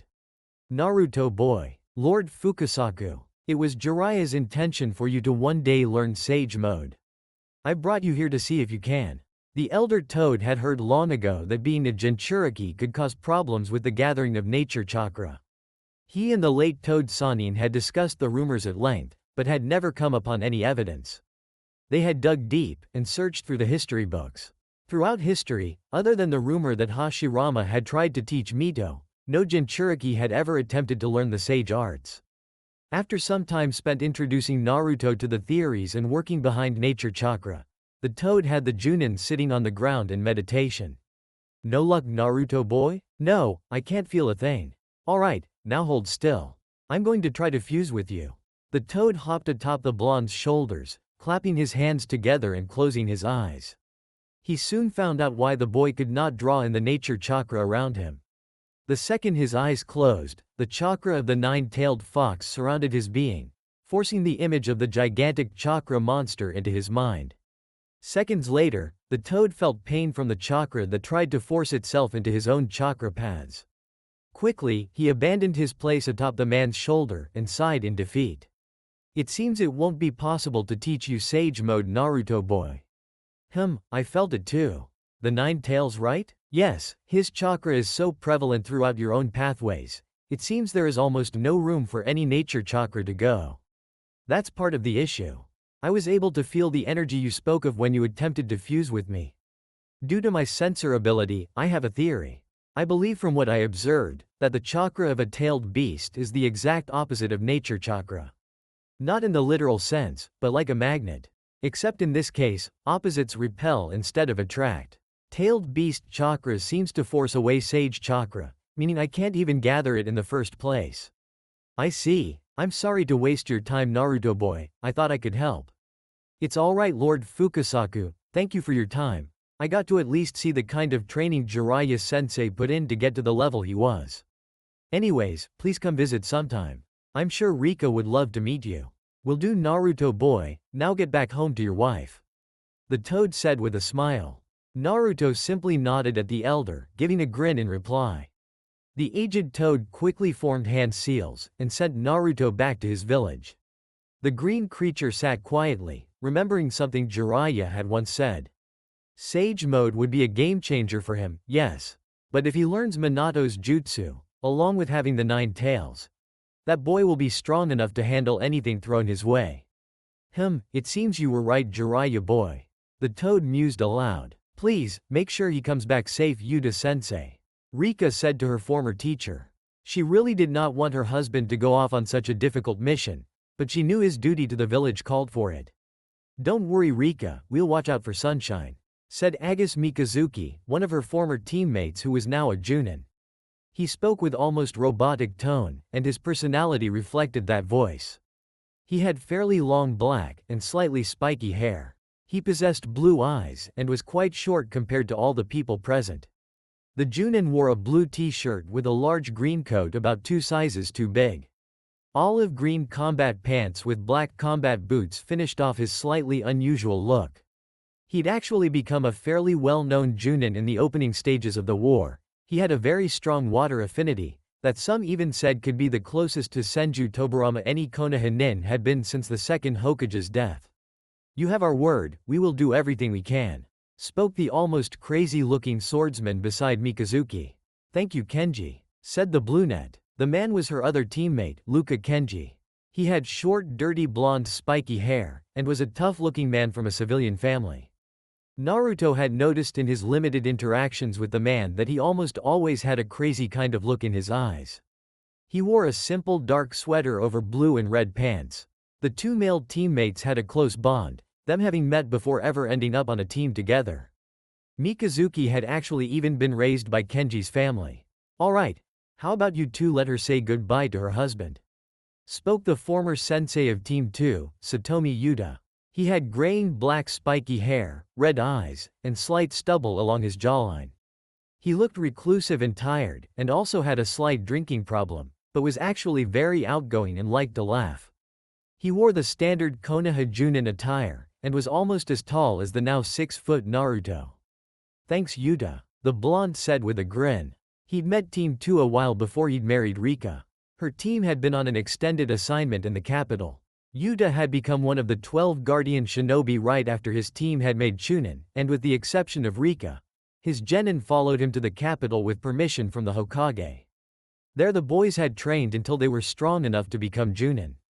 However, with the outbreak of the war, the team was ordered back to Konoha by the daimyo. He'd made it clear that he could go without a few of his guardians, and that Konohagakure would need the extra manpower. The shinobi met with the rest of the outfit, while their commander said goodbye to his wife. Rika reached up, cupping the cheek of her husband. "Naruto, come back to me. You got more responsibility here than ever before." As she finished, her lips and voice trembled. So much of the young woman's mind was screaming at her to demand he stay, but she knew he could not. "Come back to us. I promise I will. I won't abandon my wife, nor my child. I don't blame my father, but I won't let this child grow up without a father like I did. I will always return to you, because you are the most important person in my life, Rika. I love you," the blonde said, leaning into her hand. He wrapped his hands around her waist and pulled her to his chest before kissing the top of her head. "I hate saying goodbye, because it feels like I'm not coming back," he said, lifting her chin up. "So instead, see ya later, Rika." He kissed her, and before she knew it the blonde was walking down the street, his hand waving above his head. "Naruto," she said quietly. "I love you too," she screamed loudly. She heard him laugh loudly, and watched as he turned around to grin at her. When he turned the corner, she noticed the people staring at her, and blushed bright red. At the front gate, the blonde shinobi met up with his group. His platoon consisted of 4 Inuzuka, including Kiba. 3 Hyuga came along, among them was Neji. A familiar Anbu had come along too, as Naruto had a particular task in mind for him. The men of Team 2 were there as well, with the last 6 nin consisting of some civilian-born Junin and 2 from the Sarutobi clan. "All set?" asked their commander. "Yes sir," responded the group in unison. "Good, let's go, we're to meet Suigetsu by dawn, so we're going to travel all night." And with that the platoon got underway. They all knew they couldn't fail, as the mission they had could save the lives of hundreds of Konoha nin. Kasaragi Juzo was the youngest Junin in Naruto's platoon. The fresh Junin followed orders well, and was itching to prove himself. He'd been awestruck when he was told he'd be going on a mission when with the son of the Fourth Hokage. He was one of 2 radio nin that had been sent along, him being the one with a long-range transmitter. He found that 2 of his fellow Junin seemed a bit excited to be able to go cause chaos behind enemy lines. The talk made him uncomfortable, so he made his way to the front of the ship to find his commander. Naruto sat at the bow of the ship, with his feet dangling over the railing. 10 of his soldiers joined him on this ship, while the other 10 were on a second boat with Suigetsu. He really wasn't sure if he could trust the Hazuka, but he didn't have a choice. If this was a trap, then it was a risk they had to take. "Sir?" a voice asked behind him. The 21-year-old blonde turned around to see the 19-year-old Junin standing awkwardly behind him. "Oh, hello Juzo. What can I do for you?" The diligent commander had taken to learning and memorizing the names of all those under his command. He was fairly good at keeping the information retained, but every once in a while he still forgot. Well, I wanted to thank you, sir." "Oh, thank me? For what?" the Namikaze questioned with a smile. The younger man idolized the blonde ninja, and Naruto could tell. "For defending the village from the Akatsuki assault, sir, and for all you've done in the war." "There's no need to thank me. One day defending this village may fall to you and your comrades. If people like myself and Uchiha Sasuke fall in battle, Konoha loses strength. However, as long as you and your comrades exist, there is hope for the village. With your team's help, you're stronger than ever. You just have to have the guts to not give up." Naruto was sure that Konoha could win this war, even if himself and Sasuke were to fall. He was just here to make the war as short as possible, and save the lives of as many Konoha shinobi as he could. The younger nin stared back at his superior with complete awe. You really think so, sir? I've only freshly made Junin, and I'm not that strong. You were strong enough to become Junin. So I'd say you're strong enough. You'll be leading your own missions often now, unaccompanied by any other commanding officer. Those who stray from the path of justice have no courage, but under the wing of a strong leader, cowardice cannot survive. Be that strong leader, and you can't go wrong. Thank you, sir. Of course, now get some rest, we'll be hitting Lightning Country soon. Right, the younger man replied, turning on his heel and leaving his commander to his thoughts. Naruto had been happy with the distraction his comrade had provided, but now alone, his mind drifted back to its original thoughts. Now, what the fuck am I going to do if the Raikage or B show up? I'm the only one who can fight them, so I need to keep my nin safe. He soon resigned himself to playing it by ear. If the Raikage did show up, any plan would go right out the window anyway. No strategy survives first contact with the enemy. Alright, show us this trick of yours. Naruto said to the Kiri ninja. Watch and learn Namikaze, spoke the swordsman. He weaved hand seals, and slowly a large foggy mist rolled in around the boats.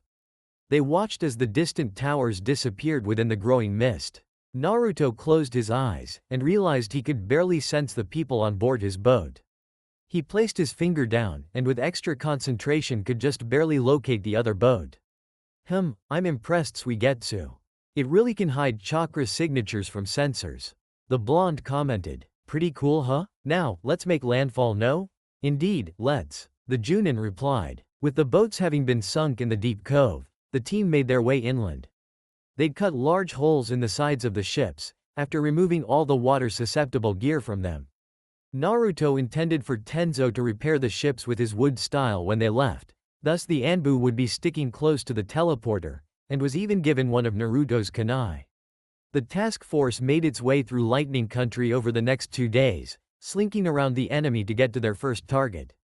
There it is, the Storm Fortress, Naruto said. I'd heard tales of it from my mother, but never thought I'd see it myself. Kiba commented in awe. Likewise, my clan keeps stories and records of it in our history books. Neji said. The Hyuga have quite the grudge against this place. Why? Questioned the Inuzuka. This is where Kumo brought any prisoners or corpses from the Hyuga clan to try to extract their Byakugan during the Second and Third World War. Naruto answered for his comrade. The large fortress had a very long and dated history, leading all the way back to the warring clans era. I see, Kiba replied solemnly. Think nothing of it, spoke the well-mannered Hyuga. We will destroy it soon enough. Over the next day, Naruto and Neji spent their time meticulously learning the patterns of the guards. The fort had played a major role in Kumo's war effort in the past, and was an important target for the Nara's plan. With the help of their thorough scouting, the team managed to strategically place large amounts of explosives on the weak points of the fort. Naruto had even managed to get close enough to place flying Raijin markers on the watchtowers, giving him the ability to put all of his shinobi in position in seconds. The blonde's sensor abilities had told him that, although the fortress garrison was large, only 10 Junin-level ninja were stationed there. Although he knew full well not to underestimate any ninja, even genin. As sunrise broke through the darkness, Chunin Haruko Ken of Kumogakure stood outside of his radio building drinking tea. He watched as the sun slowly rose over the far wall of the massive fortress. He had been sent here as soon as the war with Konohagakure had kicked off to man the radio of Kumo's most important radio station in the area. The Storm Fortress currently held the closest permanent radio tower to the border of Frost Country. The fort resided on the very border of Lightning and Frost Country. Its proximity to the front line made it the last place orders were relayed through before reaching any station not within the land of Lightning. He smiled widely. If he did well, he'd likely have an easy promotion to Junin after the war ended, maybe even before. His job was easy, and he was happy to do it. He yawned loudly and stretched his limbs, feeling light-headed as he finished. Once he'd regained his balance, he sighed. Maybe once the war is over I can finally find a woman and settle due. The young man was cut off when massive explosions ripped away large portions of the fort's walls. He watched as Konoha Nin suddenly appeared along the watchtowers, and realized what exactly was going on. Recognizing a surprise attack, the shinobi immediately made for his radio. He reached out for the radio transmitter, only for his eyes to widen in shock as a well-known kunai carved its way into the electronic equipment. No, it can't be him, he muttered softly as he stopped his movements. Sorry, but you didn't have a chance. The truth is, the game was rigged from the start. Spoke the voice of none other than Namikaze Naruto. I surrender. The man stuttered out. Good choice. You are the second yellow flash of Konoha, aren't you? Yes I am, the blonde said sternly. Now come on. The blonde and his task force managed to capture 5 of the Kumo garrison, and quickly destroyed the entire fort. He sealed away the chakra of the captured nin, and sent them off with Suigetsu and Tenzo, along with 2 more of his men back to the ships. There, Tenzo would create an entirely new, smaller boat that the 2 extra nin would use to take the Kumo prisoners back to the Land of Fire. After the successful attack, he and his force made their way deeper into Lightning Country. They arrived at the next target soon enough, which was one of Kumo's few full-blown forward operating bases. They scouted the defenses and the surrounding area until Suigetsu and Tenzo returned. Suigetsu and Neji sat beside Naruto as the blonde placed his finger to the ground. They had just observed the arrival of another 15 shinobi, and Naruto wanted to know their chakra levels. The blonde huffed in annoyance soon after as he realized exactly who one of the new arrivals had to be. What's wrong, Naruto? Questioned the Hyuga. With a sigh, the blonde lifted his finger off the ground and opened his eyes. There's a Jinchuriki down there. What, really? Asked Suigetsu. Damn it, this is gonna be a pain. Yeah, no kidding. Either this is some routine inspection, or they found out about the destruction of the Storm Fortress. The latter is definitely the more likely candidate, the Namikaze said. From the chakra level, it seems she's the Jinchuriki of the 2 tails. It's not every day we have to fight Jinchuriki, said the dog-loving shinobi, who had just walked in on the conversation. In fact, I'm pretty sure you're the only one who has. It's safer for me to do it as a Jinchuriki myself than it is to send anyone else to fight them. It just seems to be my bad luck to run into them lately. The blonde thought to himself for a while before speaking again. Listen, when we begin the assault, I'll draw her away. You guys rig the place, and blow a retreat signal. Are you sure? We could help. The Inuzuka offered. Yes, I'm sure. I can handle her by myself, and it will give you time to get the job done. Naruto commander. Alright then. Good luck. Don't be reckless, Naruto. You got a child coming. The dojutsu wielder said. I know, thank you, Neji. The father-to-be replied with a smile. He stood and walked to a higher point. Is it time? He questioned. Yes, Neji replied. Okay, relay the move order. I'm going. And with that, the blonde stood tall on the edge of the cliff overlooking the FOB. Forward operating base. He drew 2 of his signature kunai, throwing them high and long into the sky, watching as they arched when gravity grabbed hold of their weight. With a smile, he disappeared in a flash. Ni Yugito walked quietly behind the Junin that lead their group. After receiving the news that all contact had been lost with the Storm Fortress, the female Jinchuriki was dispatched to inspect and reinforce FOB Gale. She had been dispatched with the Junin in front of her, a man she had just met, and Team Samui that walked behind her. The 2 students of the blonde kunoichi bickered behind them as they walked through the front gate. She tuned out the pair's argument as Samui intervened in their argument, knowing Yugito was beginning to get annoyed. She glanced back at the team, only to hear the Junin in front of her yell out in pain. She spun around quickly to see him crouching down, and pulling a large kunai out of his foot. Her eyes widened as she recognized the object, and before she could speak, the Junin had his throat cut by the Konohagakure shinobi. Her claws came to bear, and as she lashed out at the newly arrived enemy, Team Samui finally began to move. They made to provide assistance, but were distracted once again when the south gate exploded. They watched as Konoha shinobi assaulted the base, quickly jumping into the fray. The female Jinchuriki leapt back, moving to allow her tailed beast to let loose. Naruto, being in close proximity, recognized the buildup of chakra and immediately rushed her. He slashed at her with his blade, which she dodged. She took the opening to thrust her claws forward, stabbing into his side.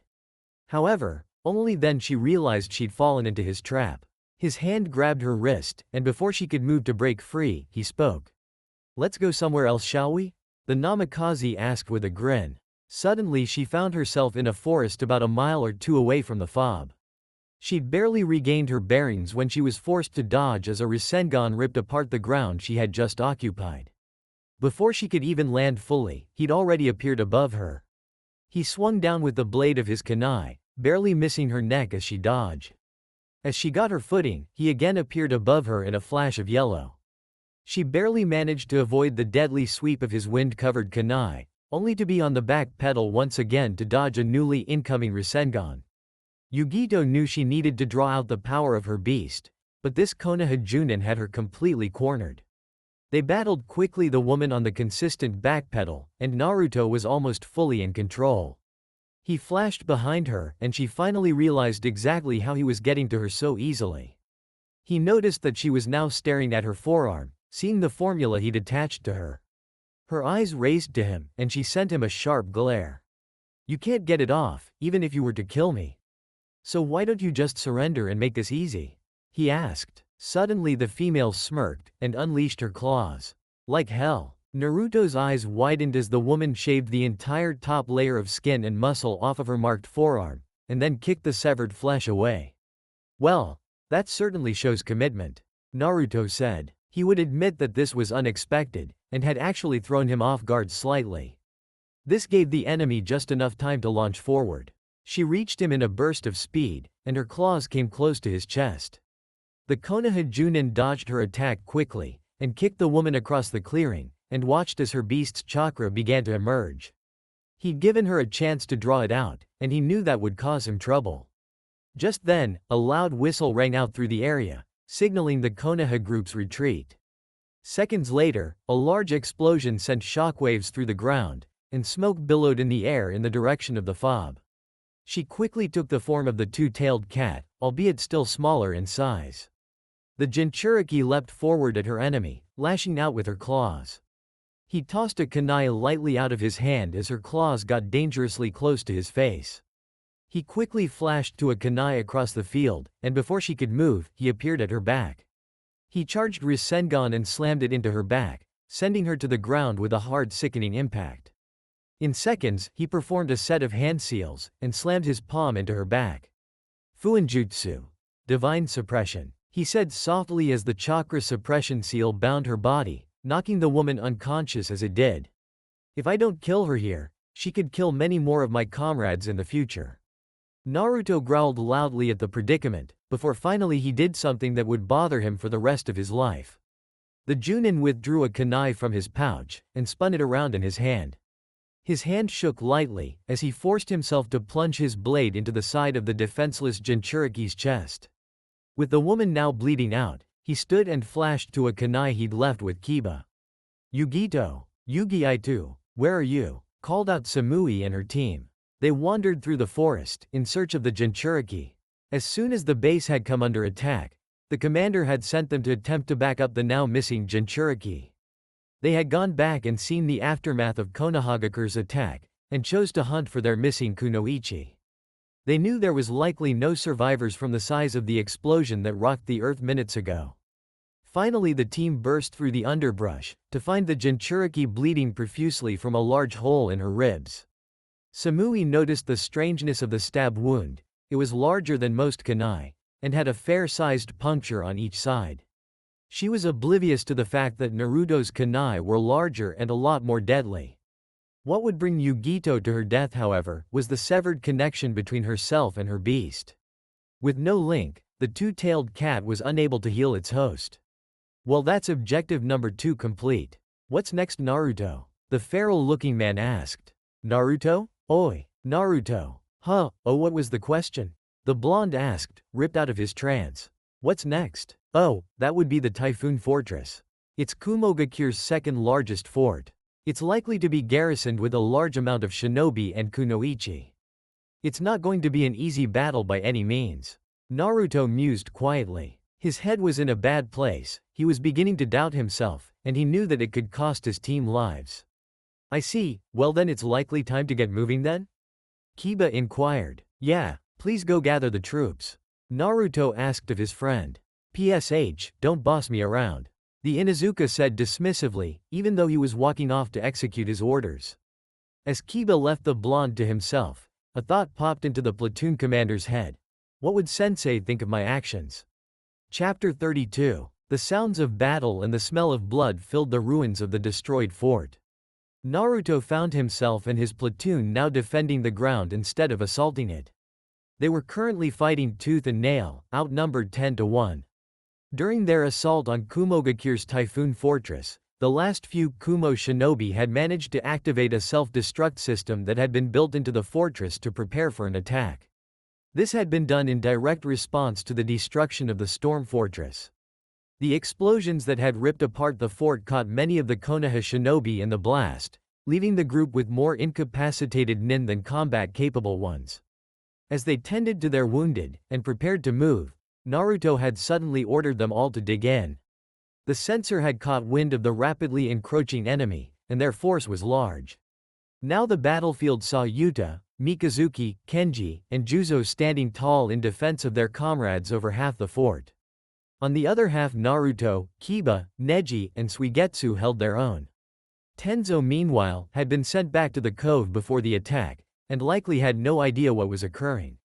Naruto, I don't know how long we can keep this up, yelled out Kiba. I know, just hang in there. The blonde called back. He showed no fear or worry to his comrades or enemy, but his mind was racing. They were trapped behind enemy lines. Most of his nin were wounded, and moving as a group would be impossible. There were few options left for the Junin. Miraculously, the fighting soon died down and the Kumo nin pulled back slightly, giving the Konoha shinobi a small reprieve. Naruto knew, however, that this was no miracle. He felt the strong chakra signatures of a new group of enemy shinobi arriving on the battlefield. Something else worried the man as well. When the chakra signatures arrived, he quickly felt each of his marked kunais suddenly disappear off the battlefield. Unbeknownst to Naruto, the new arrivals had blasted high amounts of electrical current into each of the kunai, enough to cause the metal blades to explode into fragments, ripping apart the sealing formula they held, and rendering them useless. A few minutes passed, and finally he noticed the strongest two chakra signatures moving close to the fort. Yellow Flash, come out and speak, called out a tough voice. They obviously wanted to have a chat, and Naruto knew not indulging their desire would spark a new assault. Slowly, the blonde hero stood from his cover, waiting for any sign of attack. When he found no ambush, he stepped out slightly, to get eyes on the newcomers. At the same time his eyes grabbed hold of his enemy, he felt Suigetsu take place by his side. When the Kirigakure shinobi caught sight of the two who had called for Naruto, he muttered 3 words. Oh fuck me. Naruto didn't give Suigetsu a response, instead choosing to answer to his opponents. What can I do for you? He asked, while also implying an inquiry as to what their names were. Of the newcomers, there were about 20 large and strong chakra signatures, with the two before him being the strongest of the group.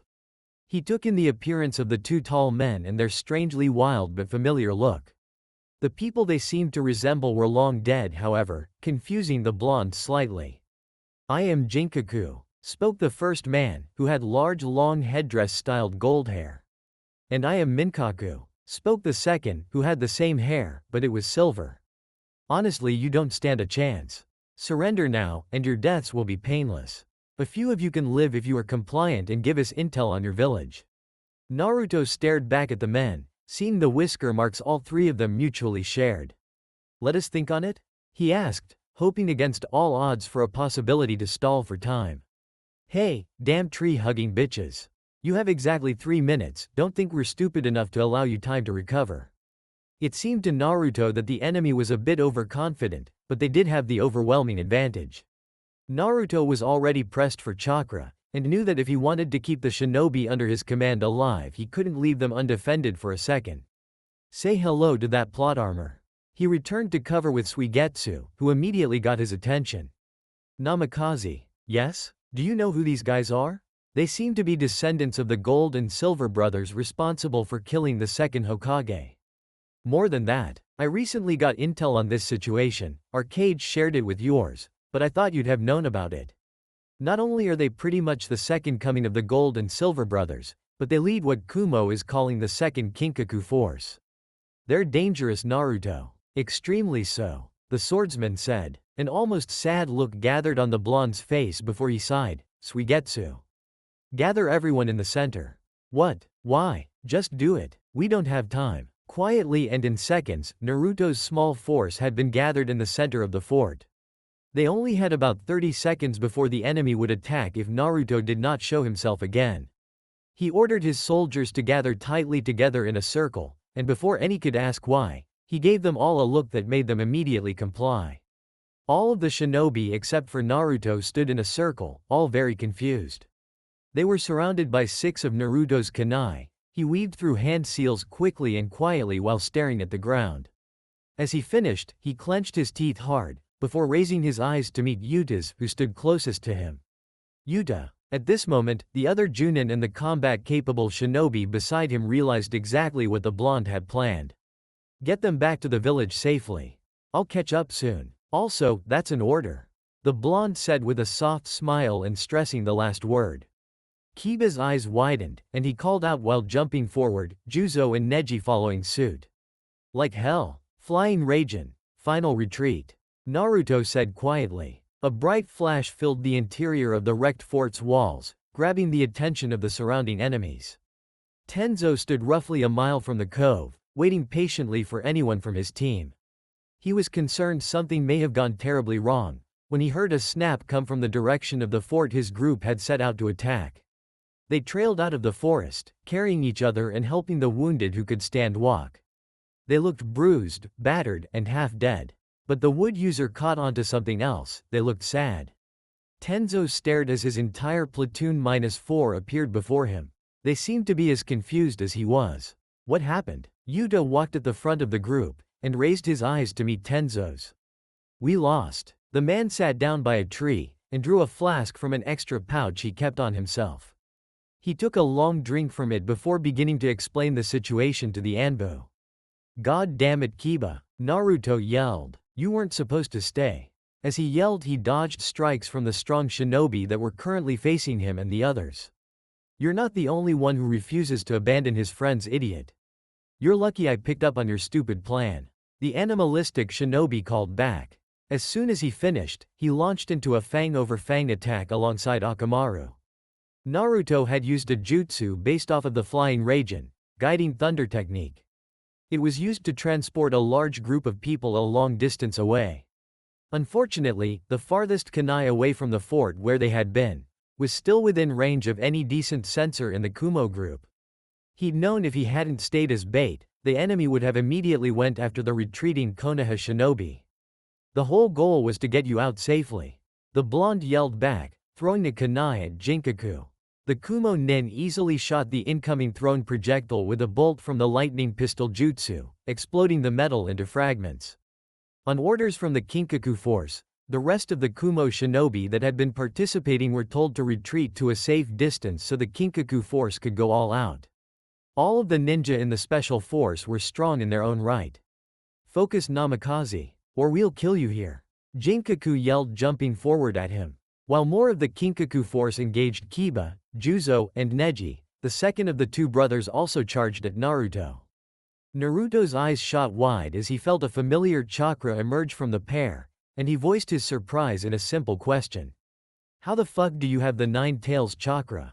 He was forced to backpedal as massive bolts of electricity burst from the ground around him. The two men had immense skill with lightning style, enough to send it through non-conductive material. The pair seemed to have endless amounts of fun fighting the second yellow flash, and each had a permanent smile on their face. The brothers developed a version 1 Nine Tails cloak around them and laughed. There was a surprisingly interesting boy who originated from the fire temple that fell into our hands. Someone had sealed residual chakra from the attack on your village in the boy, and let's just say we made use of him. Seconds later found Naruto and the brothers dueling it out in an extremely fast-paced fight. Naruto was forced into a situation where they wouldn't even let him let go of his kunai, meaning the blonde had limited use of his flying Raijin. However, this did not mean the shinobi was out of his element. His natural speed equaled their own, even with the Nine Tails cloak. When Naruto combined his speed with his skilled use of the body flicker though, the brothers almost completely lost their advantage. As the blonde parried blows, and landed his own strikes, he sensed something that nearly terrified him. He realized that Kiba, Juzo, and Neji were nay at their limits, but something else struck fear for the lives of his comrades into his heart. Juzo, duck, had he not flashed to the radio nen to push him down along with the shinobi's own dodge? His head would have been ripped off by the Raikage's lariat.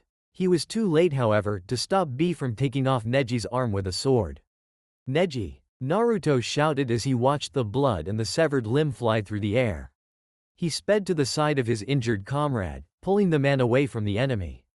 He set Neji beside Juzo, and was forced to flash away to stop Kiba from being destroyed by the Gold and Silver brothers. Naruto forgot Kiba's loyal companion in his rush, and the canine user was forced to watch as the enemy fried the poor animal nearly to death before Naruto interfered. Once again arriving by his comrade's sides, he lay the dog beside Kiba. The animal's breath was shaky and labored but he lived. Naruto realized he was the only thing between his comrades and their deaths, so he began forming the hand seals for the final retreat jutsu again. The Konoha shinobi's actions were halted when a massive tentacle slammed down where he stood. He spun around, glancing a blow from Minkaku off his arm, before having to block Jinkaku with his leg. Their blows had large amounts of power behind them, but he took them in stride. The second yellow flash of Konoha was no match for four opponents however, and took a devastating blow to the chest from Jinkaku while dodging. He'd essentially flashed to the kunai in his pouch, allowing him to move about a foot to the right to escape I and B's double lariat. He'd avoided their attack, but put himself in prime position for Jinkaku to make contact. Naruto was sure he'd felt multiple ribs crack, and at least one snap. He impacted a tree, quickly forcing himself back to his feet. With haste, he formed 3 shadow clones, who immediately jumped forward at the brothers. Once again, I came at him, and Naruto quickly drew multiple kunai from his pouch. He launched them at his enemies, some being destroyed by the brothers. I drew near, knowing how Naruto's jutsu worked after his skirmishes with Minato. He watched closely, knowing that the blonde would likely be just as fast as his predecessor. However, they hadn't noticed the blonde had drawn them away from his comrades, and when the man disappeared it wasn't to attack. He flashed beside his friends, and clenched his teeth at his sudden revelation. He'd successfully lead the strongest enemies away, but left his friends wide open to the rest of the Kinkaku force. 4 of them stood between him and his friends, and he watched as Kiba desperately tried to keep 2 nin away from Juzo and Neji. "You're in the way," he yelled, launching forward at the nin that stood in his path. He killed all of them without a second thought, forcing his way through the enemy to help Kiba. The Jinchuriki blew past Juzo, who was crouched down in pain and exhaustion. He buried his blades in the vitals of the Kumo shinobi, successfully freeing Kiba from his struggle. As Naruto let out a sigh of relief, he spun around to stop the incoming enemy, who'd already cut through his clones, only to be greeted with a horrible sight and a sickening wet stabbing sound. He was shocked as he watched Juzo's head roll on the ground, and growled at the sight of 8 different swords being buried in Neji's chest. Another sound ripped away his concentration, and he turned his head to see Jinkaku and Minkaku running Kiba through with lightning-coated serrated swords. The feral man let out a choked scream as the blades ripped through him, and blood burst forth from his mouth. The wounded animal on the ground looked with pleading eyes and whined as it watched its master die. Kiba reached for the white dog as he fell to the ground, and gave his loyal companion one last smile as he died. The surviving Konoha shinobi was ripped away from his shock when he felt B close in on him. He sidestepped at the last second, managing to avoid fatal damage from his enemy. A blade cut through the side of his chest, deep enough to heavily wound the blonde. In his shock, his sensor ability had nearly shut down, and had he not managed to rein in his composure slightly, B might have killed him. Naruto ignored the growing pain, and leapt back to his only surviving comrade. He scooped up Akamaru into his arms while throwing the kunai to the trees before he flashed away with the dog in tow. He leveled a glare at his enemy while he comforted the wounded canine. They stared him down, knowing that chasing him would be a fruitless effort.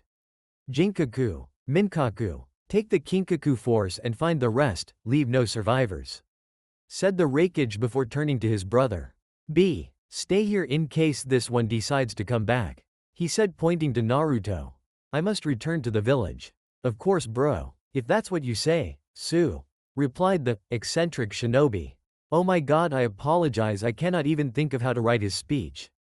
The Jinchuriki sat down, and the cage turned to face the Namikaze once again. If you were anyone else, you would not have survived coming into my country. Naruto leveled a glare at the hulking man in return, before he turned around and launched a kunai far away into the surrounding area. He proceeded to throw and flash the kunai repeatedly, putting large distance between himself and the enemy. Soon enough, the blonde hunkered down as night began to fall. He tended to the wounds of himself and Akamaru. As he worked, the dog weakly whined, pain constantly coursed through its body, but the pain of losing his master was far worse. I know boy, I miss Kiba too. He patted the dog's head lightly, and looked directly into the animal's eyes. Akamaru, I'm sorry I couldn't save Kiba. The large canine whimpered quietly in response, before lightly licking the face of the prodigy. Naruto formed a few shadow clones, and he and the dog curled up together to sleep. It's been over 6 hours Yuta, we haven't seen those 4 anywhere. Not to mention the other 2 we lost on the way back. We should go search for them, said one of Kiba's cousins. I'd like to say yes, but Naruto gave a strict order. I'll go, I can handle it, spoke up Tenzo. No, you will come too, you're the only one that can quickly repair the boa. He was cut off when Tenzo created a massive shield above them with his wood style. A distinct chorus of hundreds of kunai hitting wood rang out, and the Konoha shinobi were forced into a new fight.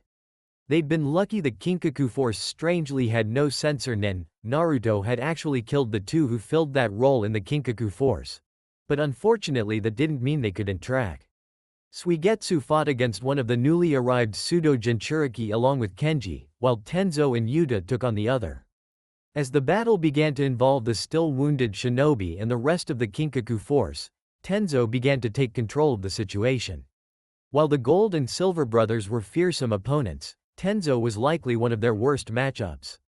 The ANBU's skills played a gigantic role in their survival, but he wasn't enough to overpower the duo of brothers. All the Konoha shinobi could do was fight a slow-losing battle while on retreat. Hours before the battle that would take place between the Kinkaku force and Naruto's platoon, dawn had come and Naruto walked slowly through the trees. The Nine Tails had done a tremendous job at healing his wounds, but he was still exhausted. He hadn't been able to sleep, and he'd torn open his field stitches in his tossing and turning, forcing the Jinchuriki's healing process to restart. After all the fighting, he had burned quite a bit of chakra, and still favored his side. Not to mention, carrying Akamaru in his wounded state helped nothing. The large animal had struggled to keep up, so Naruto had taken it upon himself to carry his new charge. At the very least, Naruto intended to return Akamaru to the Inuzuka, and personally apologize for his failure to protect Kiba, and his failure to retrieve his body. Well, at least he considered it a failure. He'd sent about 10 clones to attempt to retrieve the bodies of his fallen comrades, but if the enemy Jinchuriki still stood guard over the fallen fort, they likely wouldn't have the opportunity to seal away the bodies. Considering it was well known that B was a perfect Jinchuriki, shadow clones could only do so much against a tailed beast. The possibility also arose that the Raikage may have returned. He figured he'd find out soon enough. He was currently moving to where he could feel the chakra of two of his Junin. They must have been separated from the group. There seemed to be the chakra signatures of 3 civilians as well, but something was off, they felt. Distressed? The blonde quickened his pace, moving toward where his fellow nin were. He arrived shortly and found a small farmhouse. He heard commotion coming from the building and cautiously made his way forward. "Let her go," came a shout, undoubtedly from a female civilian with a lightning country accent. "Sit back down, you fucking cloud worshipper," yelled another voice, one he recognized as one of his shinobi. More sounds of a struggle were heard, and the next 2 noise put Naruto into action. A scream of pure desperate fear rang out from a woman, and the words of the other man in the house rang out. "Hold still, you fucking weasel." Naruto launched a kunai straight through the kitchen window, and swiftly set Akamaru down. In a flash, he appeared in the home, and with a quick body flicker found himself behind one of his nin, holding his blade to his comrade's throat. "Just what the hell do you think you are doing?" he questioned, forcing the man off of the young woman. In the other corner of the house, he saw what was likely the father and mother. The father lay bleeding on the floor, and the mother shook in the corner. Commander?" the other shinobi asked nervously with his hands up. The blonde Junin launched a kunai that whizzed right past the man's head and stuck into the wall behind him in response. The Konoha shinobi wisely shut his mouth. "Don't make me ask again, Karu," Naruto said, venom in his voice. "Yes, sir. We were just investigating this house and that guy just came at us." The man spoke, filled with fear. "I didn't tell you to lie to me, Karu," said Naruto. With blurred speed, he flipped his kunai around and rammed the butt of his kunai into the man's temple. Just hard enough to knock him down and scramble his brain, but not enough to make him unconscious. He wasn't done with him yet. The other man actually had the nerve to attempt to draw a kunai on him, but before he could get it out of his pocket, Naruto sent the man to the floor. He walked to the other and grabbed him by the shirt. He lifted the shinobi up so that he could look him in the eye. "If it wasn't for the fact that it's not my call to make, I'd kill you right now, you son of a bitch." When he finished, he rammed his forehead into the man's face, knocking him out cold. He gave the other man a harsh kick to the head to make sure he was unconscious, and sealed their chakra up tight. He turned his attention to the young woman on the floor, whose skirt had been pushed up, and her shirt was ripped apart. He unsealed a jacket from his scroll, and held it out to her. "Here, you should cover yourself." She flinched away from him, but he just continued to hold it out and look away. Eventually she took the coat. He turned to the mother, who had pulled a kitchen knife out and held it in defense of her husband. "Ma'am, please put the knife down. I can't change what my men have done, but I can save your husband." Her hands shook as Naruto approached, the knife extended out towards him, but with each of his steps, her resolve weakened. He got up to her and gently pulled the blade from her hands, setting it down gently on the counter. He unsealed a medkit and quickly tended to the man's wounds. As he worked, he could remember the hatred he held for the Iwa nin that had torched that farmhouse in Taki with everyone inside. Back then, he'd have never thought there was still a naive bone in his body, but today proved him wrong. Karu was just as terrible as the Iwa nin. He knew that today, his illusion of Konohagakure at least being somewhat morally superior was shattered. He now knew that men under his command were capable of the same atrocities that had been committed by other villages. Can mankind even exist without hate? Scum like these two litter the earth, and we can't even keep them out of our own ranks. Sometime later, Naruto gave his absolute best apologies for what had happened, but he knew it wouldn't change the way the family likely now thought of Konohagakure.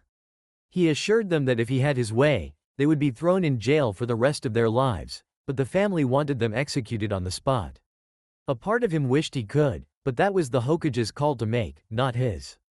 He left the home shortly thereafter, and was soon greeted with the arrival of his clones, and the memories of one as it burst when it saw him. The rest carried the bodies of his friends. And he gave a small sad smile at the though that they would at least be buried in Konohagakure. The memories of what went down flowed through his mind. His clones arrived on site, being greeted with the sight of Killer Bee standing over his fallen friends. The large man took a fighting stance, but one of his clones waved his hands in surrender. "Wait please, we're just clones. We'd desperately like to take the bodies of our comrades back home." Yo, even in your state. You came back for your friends, dough? Naruto almost deadpanned at the man in response. Yes. Their families would be deeply troubled if I don't at least give them a chance for a proper burial. You're likely the man who killed Yu-Gi-Ito, no? So why the hell should I let you go? The decision I made to kill Yugito was a hard one. I'd never thought about killing another Jinchuriki before. The first Jinchuriki I killed I had a burning hatred for, but I had nothing against your friend. A long time ago, when myself and the Case Cage, Gaara were genin. I made a statement. I told Gaara when I beat him, that I wouldn't kill him, and that I would be his friend because we Jinchuriki need to stick together. Those words haunted me when I killed Yugito. I wish the world wasn't like this be. I'd much rather have friends than enemies, but this war. Yugito and I were just on opposing sides, Naruto. The son of the great Minato. I think I'm gonna let you go. You're much like your father, and he wasn't a bother. These words you speak, they might just bring peace. Now get going. Take your friends, cuz time's a-flowin', thank you B. Naruto said. Thank you B. He said aloud himself. He carefully picked up Akamaru again, and they made their way back to where the platoon should have gone.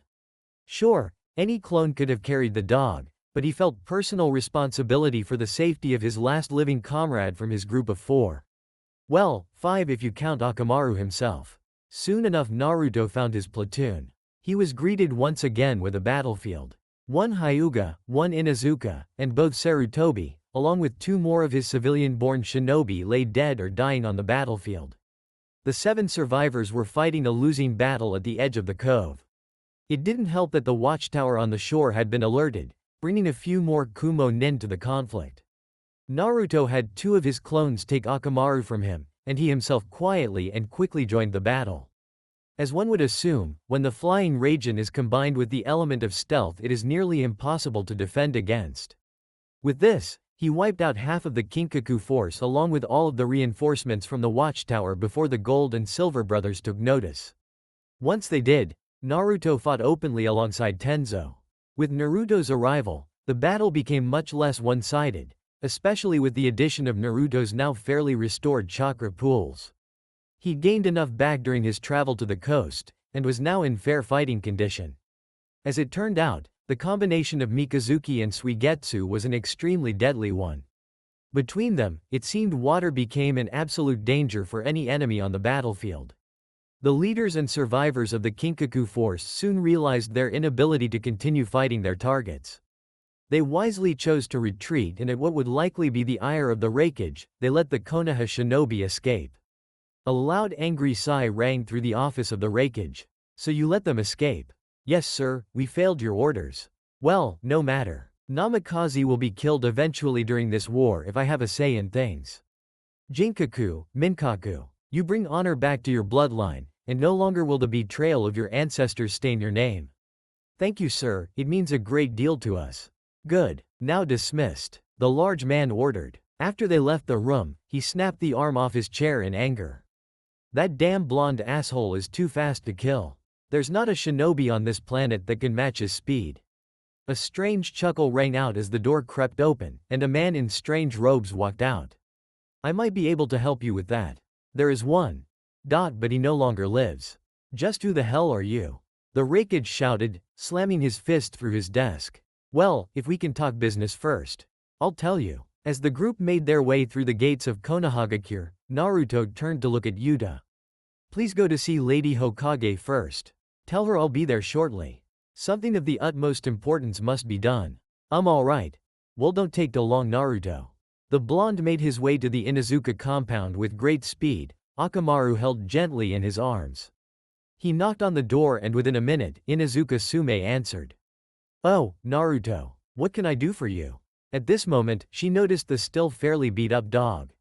Wait, no, Lady Sume, I'm sorry but Kiba and one of his cousins were killed in action. The death of your son was directly my responsibility. I failed to keep him safe, he said, bowing and holding out the scroll containing his dead friend's body. Sume had let the blonde boy into her home a few times for meals when he and Kiba would play together. She had always known he was the son of the red and yellow couple. The feral woman had always liked the kind young boy, and she knew his heart hurt nearly as much as her own at that very moment. Oh Naruto, it's not your fault. Come here boy, she said, grabbing the scroll before pulling the taller man into her embrace. The matriarch of the clan growled lightly as she fought back tears, and soon enough Naruto let just a few of his own drip down his cheeks. "Would you like me to tell Hana for you?" he asked. "No, that's all right, Naruto. Thank you for bringing Akamaru back. He may never serve as a ninja hound again, but he'll definitely live." After a few minutes spent with the clan leader, Naruto departed the home with a sad smile. His next stop was the Hyuga compound. He was about to deliver news of the death of a clan prodigy, along with another of the clan members' deaths. The Hyuga had always been a proud and emotionally closed-off clan, so he wasn't surprised when no tears came from the clan leader. Tears that did flow, however, came from Hinata, as she had stood next to her father as he delivered the body and news of his fate. She cried even more when he pulled her aside after, and let the kind woman know the fate of her boyfriend as well. "I'm sorry, Hinata," he left with that, as she spoke no words through her tears. Naruto had a final stop at a place he had not wanted to go. The Hokage would be pissed if he took much longer, but he dreaded this visit. He knocked on the door, and an older woman answered quickly. "Oh, hello, do I know you? Perhaps you're a friend of Juzo's? I'm sorry, but he's on a mission right now. Ma'am, please forgive me. Your son was killed in action under my command," he said, holding his arms out with the scroll containing Juzo's body. "My Juzo is dead?" The fit that followed deeply hurt Naruto. Seeing the pain of the people closest to his fallen comrades, he deployed clones to do the rest of the notifications of death. He personally delivered the news to the three who had died in an attempt to help him survive. But he wouldn't let some messenger be the bearer of bad news to anyone else either. All of them had died under his command, and he would do this himself, even if it meant using clones. Finally, Namikaze Naruto stepped through the doors of the Hokage's office, and found Yuta and Suigetsu there. It seemed the rest had been sent home. "Naruto," said the blonde Kage. "Ma'am, Namikaze Naruto reporting back from a complete S-tank mission. I'd like to report that, despite our success in our objective, my unit took mass casualties. I took it upon myself already to deliver the bad news to each family already, but I'd like to request that you send a Yamanaka by each home to see if they can help with the grieving." "That will be done. Now what about these two?" she questioned, throwing the files of the two arrested Konoha shinobi on the desk. He responded with a full report, and it was quickly decided that Tsunade would make an announcement to all of Konohagakure's shinobi about the atrocious acts of the two men, and they would be thrown in a maximum security prison for the rest of their lives. Hopefully this action would deter this kind of thing in the future. After more conversation and detail sharing, the other two ninja left the room, and Naruto asked his Hokage if there would be anything else. "No, Naruto, that is all. Please, return home to your wife." "Yes, ma'am," he said, turning and stepping through the door. Before he closed it, however, she spoke to him. "Naruto. Yeah? It's really not your fault, kiddo. Sure as hell feels like it, granny." He responded with a sad and bitter tone. Chapter 33. Naruto could sense Rika's chakra as he entered his home. His wife slept soundly in their bed, and Naruto made a point to be quiet as he came in. The male of the household silently placed his gear in his closet and began stripping down. He made his way to the shower, and sighed as he ran his fingers over his now healed scar that had completely disappeared. His teeth clenched, and his body shook as thousands of thoughts ran through his head. "My friends come home in scrolls and I come home without even a bruise." The Junin clenched his fists and released them before taking a deep breath. With a few quiet steps, Naruto pulled the shower closed behind him, and let the water run over his body. In all his fights, and all his injuries, only one had been severe enough to leave a scar. It was one he'd gotten on purpose as well, and he'd never felt the lasting effects of a battle on anything except his mind. He rubbed the place where Sasuke had ran his arm through his chest. One scar. That was all. How many of his comrades had died fighting beside him, or even to protect him? How many had he lost because of his own shortcomings as a leader? Most would say it wasn't his fault, but to Naruto the well-being of everyone in the village fell on his shoulders. The night of the pain attack, he'd promised himself that he would watch over the village as his father and pseudo-grandfather had before him. He would never break that promise, but he hadn't fully understood the weight of that promise at the time. A Hokage would need to actively send shinobi on missions where they could die. A team or platoon leader had incredible responsibility placed on their shoulders. A Hokage, however, shouldered that responsibility day in and day out. It would never leave, not even while they slept. Naruto was finally understanding what it took to be Hokage. Sure, the recognition and strength mattered, but not nearly like the pure willpower it took to make those decisions that no other could. Naruto sighed loudly. His thoughts were all over the place. Kiba would be confused if they'd have been having a conversation. He'd been close with the feral man as children, and now he regretted not ever spending much time with his childhood friend. Speaking of which, I need to catch up with Shika and Choji soon. Hey, maybe I could get the whole class together. The blonde smiled to himself as he finished out his shower. Once he felt clean, and a little bit more relaxed, he stepped out and brought himself to the mirror. The Junin's once bright blue eyes seemed a bit darker now, and he couldn't help but wonder if his father had ever looked the same. Alive but slightly lifeless eyes. He desperately wanted to have a chance to speak to his mother and father again, but he knew that could never happen. Shit, I really do look like Dad, he said aloud. With a sigh, he stared down at the counter, and soon the maelstrom of emotions inside him erupted. Naruto clenched his teeth as silent tears fell from his face. God damn it. He walked backwards from the counter, and when his back lightly touched the wall, he resigned himself to slide down. Everything in his life leading up to now was roaring through his mind. All of the emotions that he had decided to bottle up when he was younger finally began to rise to the surface. Every bit of anger and sadness he'd ever kept inside now rose, and he hated feeling like this. The blonde preferred to feel happy. He liked it, and he liked his life. The time he spent with his wife would always make him happy, and it angered him that other emotions from times both recent and in the past could rip him away from that happiness. His arms hung from the tops of his knees as he sat with them pulled up to his chest. The man's head hung low, and just when everything seemed completely unbearable, he felt a soft touch. The soft hands grabbed lightly onto his own, before slowly sliding up to his shoulders. The fingertips traced his whisker marks before both hands cupped his cheeks and lifted his head. Naruto's dim blue eyes slowly filled back up with brightness at the sight of his wife. The woman's red eyes stared back at him, and a soft but concerned smile filled his heart with love. Her presence alone cast away the dark cloud of sadness that surrounded him, and he briefly wondered if this was how his father might have felt when he would come home to his mother. Naruto dear, what's wrong? She questioned softly. He stared at her for a moment, and idly wondered why he hadn't sensed her. It came to mind that his sensor abilities did seem to be useless when he was under the effect of extreme emotions. Rika, Kiba and Neji were killed during the mission. Along with a young Junin I'd had some time to talk to who had a bright future ahead of him. She pulled the blonde into her arms, and soon enough she sat against the wall with his head in her lap.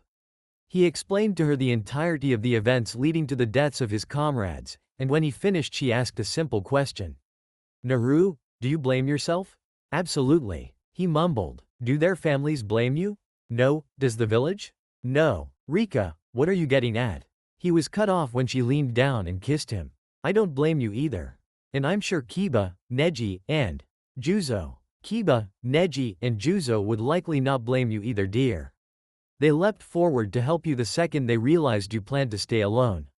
Which, by the way, we need to have a talk about that absolutely foolish idea of yours. She said, quickly smacking him on the head before continuing. But anyway, I know for a fact that although he never would have admitted it, Kiba thought of you as a member of his pack, and would gladly give his life for family. Hana told me once that he thought of you as a distant brother. I think Kiba would want you to move on and be stronger, rather than dwelling on his death. I know, it's just, I don't ever want to watch my friends die again, and I know that there's a good chance I'll have to. Right now, I think your father and Jiraiya-sensei would ask you if you're thinking about giving up. But you're Namikaze Naruto, the son of the Fourth Hokage. The student of not only Kakashi of the Sharingan, but Jiraiya of the Sannin. You're right, but it hurts. My heart feels so cold. When you gave me that scarf all those years ago, you asked if I was cold. When I said yes, you told me that you'd be the one to keep me warm. So for the rest of our lives, Naruto, I will love you and keep you warm in return. The blonde sat up and spun around, and soon he locked his lips with hers. When they broke away, Naruto stared her deep in the eyes. I love you. Thank you, Rika. When those words left his mouth, she knew her job was done. As he spoke, his eyes lit back up to their full bright blue, and Rika knew her husband would be okay. He pulled her to her feet and soon enough they sat on the couch. Naruto moves over her, and placed his ear over her now quite showing belly. He'd spent quite a lot of time behind enemy lines in Lightning Country, and in that time, his child had grown a lot. In his absence, Tsunade had discovered the gender of their child. On Rika's request, however, the Hokage had kept it to herself so that the couple could find out together. Tsunade knows if our child is a boy or girl, I told her not to tell me. She informed him. "Wanna go find out tomorrow?" he said with a smile as he pressed his face gently against her stomach. "I'd love to," Rika replied with a smile. "I was waiting for you to come back." "It's a girl," Tsunade said with a smile. The young Namikaze family sat across the desk from her and she almost laughed at the grin that broke out on the Jinchuriki's face. "Rika, we're gonna have a daughter," he said happily as he wrapped his wife up in a big hug. In response, the blue-haired woman simply rubbed her stomach and smiled softly. After a few more minutes of conversation with their Hokage, the pair left the Hokage tower. Naruto moved to pick up his wife and flash them home, but Rika stopped him. "It's been a while since we've walked to the village together. Isn't that right, Naruto?" she said smiling. "Hey, I guess it has, huh? Wanna go get some ramen? It's been a bit since we've visited Tucci," he asked, rubbing the back of his head. "It has indeed. It can't hurt to drop by, but you better not spoil your appetite for dinner, got it?" she replied, giving him a look that promised pain at the end. The pair leisurely made their way through the village, talking to shop owners and villagers here and there. As they stopped at a street stand, a familiar voice called out. "Yo, Naruto. Hey Kaka-sensei. How's it going?" Naruto asked with a smile. "Not bad, I've just returned to the village from the Iwa front." "Finally some time off?" "Yeah, but not for long. You know how these things go." "Hey, ain't that the truth? Looks like you might be preparing?" Kakashi questioned, noticing some of the stuffed animals and toys they had gotten for their offspring. "Hey, yeah, a little bit. Do you know yet?" "Yes, we're having a daughter. We just found out today," Rika said, speaking up. "Congratulations," Kakashi said with his signature eye smile. "Thank you, sensei. Is Sasuke back in the village by chance?"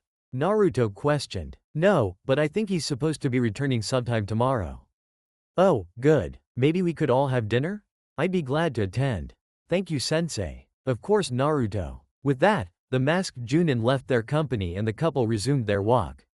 As the day hit noon, they found themselves outside Ichiraku Ramen. Naruto lifted the cloth flap for his wife, and stepped into the establishment behind her.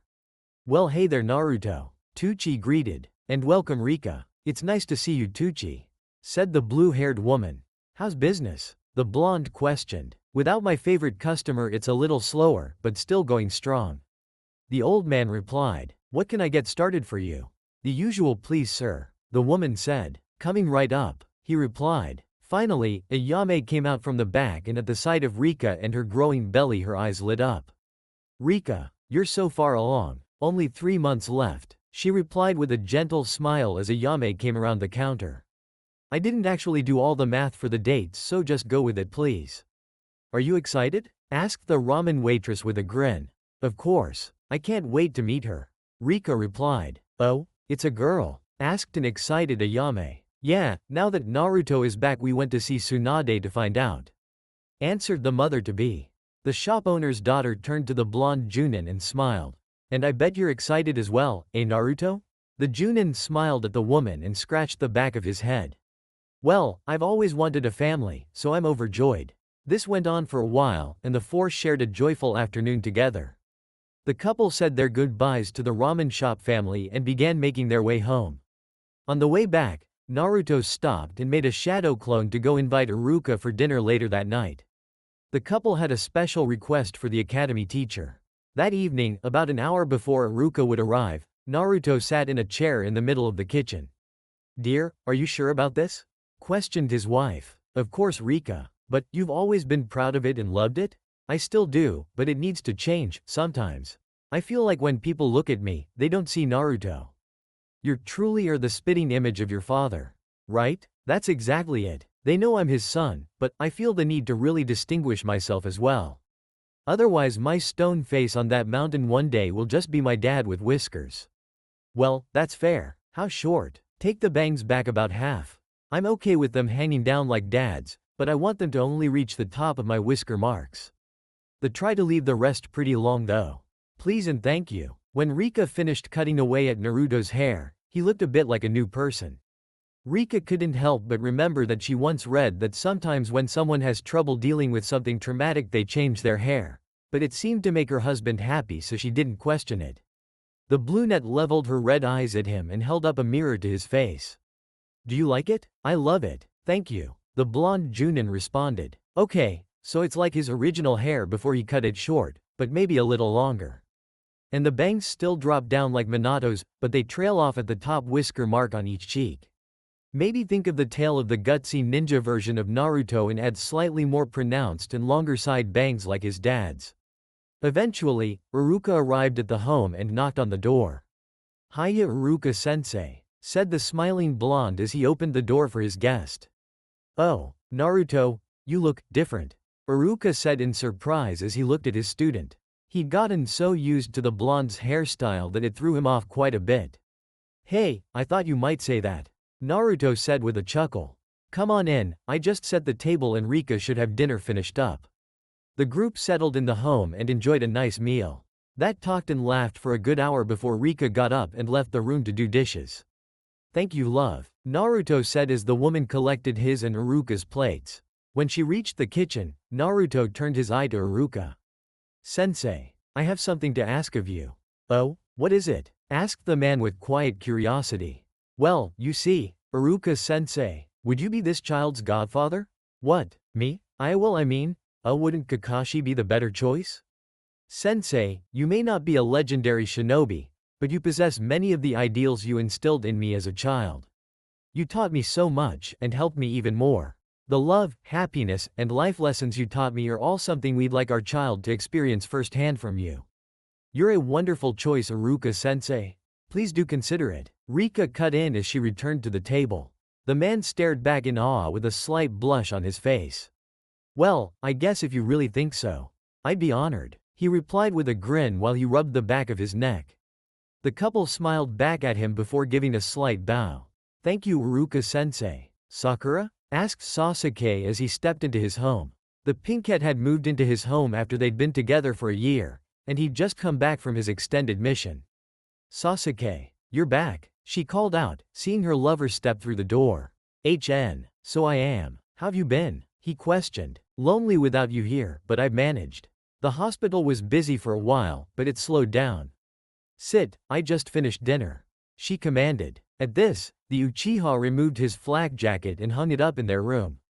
The pair sat down to enjoy their food and idly chatted while they ate. Just as Sasuke filled his mouth with rice, Sakura made a comment. So you know Rika only has 3 months left of her pregnancy? Rice flew across the room after Sasuke choked on it and spit it out. What? He wiped his mouth and hid a blush. He put on a neutral face and acted as if nothing happened. Oh, she is? At his antics, Sakura laughed at the man. She couldn't help but be overjoyed he'd returned once again. Maybe we should pay them a visit soon? She questioned. I suppose it couldn't hurt. There's a few things I need to discuss with Naruto anyway, the raven-haired man replied. Sakura put a knowing smirk on her face before speaking. Geez, you just can't admit you miss seeing your best friend, can you? Sakura simply laughed in response. Hello? Asked Rika as she opened the door. Sakura's smiling face greeted her along with Sasuke, who stood behind her. Hey, the pink-haired woman said. Got time for a visit? Figured we'd drop by. Of course, Rika said in slight excitement. It had been a while since she'd been able to see her friend. She'd seen her for her first few exams with the baby, but that was it. The pair came into the home, and Sakura urged Rika to sit and let her make tea for them. How's the child? Asked Sasuke. Rika smiled at him and rubbed her baby bump before responding. So far, she's doing great. We're very excited to meet her. Sasuke smiled lightly at his friend's wife. I'm sure you are. Have a name yet? Well, no, actually me and Naruto haven't really discussed it, the woman said as she blushed. Of course he'd forget something important like that. Sasuke scoffed with a laugh. Speaking of which, Sakura said as she entered the room with the tea. Where is the fastest man in the world anyway? The pregnant woman smiled back and laughed. Oh, he's in the shower off our room. He should be out soon enough. I'm sure he knows you're out here. Of course I do, said Naruto, walking out of their bedroom in a blue standard Konoha uniform. Yo, the stoic Uchiha let out a hint of surprise as he saw the blonde's new look. Oh, you cut your hair, huh? He asked. Yup, he replied with a grin. It actually looks great, Naruto, said the pinkhead as she examined his new look. Thanks, he said with a chuckle. Rika did it, so she really deserves the credit. Oh, where did you learn to cut hair? Inquired the medic Nin. I used to do it for Ryuko and a few others when we were kids. Rika smiled slightly at the good memories of her childhood. Oh, I see. After talking for a while, Naruto gave Rika a look before heading outside with Sasuke. The two Junin stood on the balcony of the Namikaze household, both leaning against the rails looking out at the village. They stood in silence a while, each knowing that they had something troubling on their mind. Finally Sasuke broke the silence. So, I heard that when people suddenly change their hair it tends to be because of something traumatic happening. I'd assume you got torn up over Kiba and Neji. The man questioned, as he turned to his friend. Naruto hummed quietly. And a young Junin named Juzo. He was a good kid. Definitely had lots of potential. A good kid? You talk like you're 10 to 20 years older than you are. The Sharingan wielder was surprised at the very somber change in his friend. He knew Naruto had some darkness brewing, but he hadn't expected a radical behavior change. Well, this war is changing me a lot more than I'd ever thought it would, you know? He asked, turning his head toward his comrade. Add to it, you remember that old man's place in Takigakure? The guy that helped us? Well, yeah, seemed like a nice guy, said Sasuke with a cautious and questioning look. Some Iwa nin trapped the whole family in the house and burnt them alive during their retreat. The Namikaze said solemnly. Subconsciously, Sasuke's Sharingan activated. They what? Yeah, that's how I felt too. I condemned Iwa, and I didn't look at Iwa nin the same way after that. But, Naruto trailed off. He hadn't really thought about the event since he'd returned. But what? The other man questioned. On my way back from fighting the Raikage and losing those three, I caught up with two of my Junin. The blonde trailed off in thought as the event replayed in his head. Naruto, you've never been one to hesitate. Just spit it out. The Uchiha was almost annoyed at how different his friend had been acting. Right. Well, they'd broken into a farmhouse. The mother and father were there along with their teenage daughter. They stabbed the father, and while one kept the mother restrained, well, the other tried to rape the girl. The blonde explained. Wait, our own shinobi? Sasuke was honestly surprised. He knew he should have expected something like this, but his genin days may have instilled some naivety in him. Yeah, that's how I looked at it. No matter how much war one saw before, I always had this naive way of looking at Konoha. I thought we would always be the good guys, but I was definitely wrong, he said, relaying his thoughts to his closest friend. Sasuke let the silence settle for a bit before he finally spoke again. I mean, I probably looked at it the same way almost. But with the way things went down with Itachi and Danzo, you could say we should have learned our lesson then. The blonde sighed before he looked at his friend once again. That's true, isn't it? Sasuke, do you think we're doing the right thing? You and I, we've killed so many. The Uchiha thought for a while to gather his words before speaking. In the eyes of Iwa and Kumo, we are scum of the earth who mercilessly murder their friends and comrades. In the eyes of the people and shinobi of Taki, we're the saviors who came to their aid when they needed it most. The difference between right and wrong lies in the viewpoint of those who witness our actions.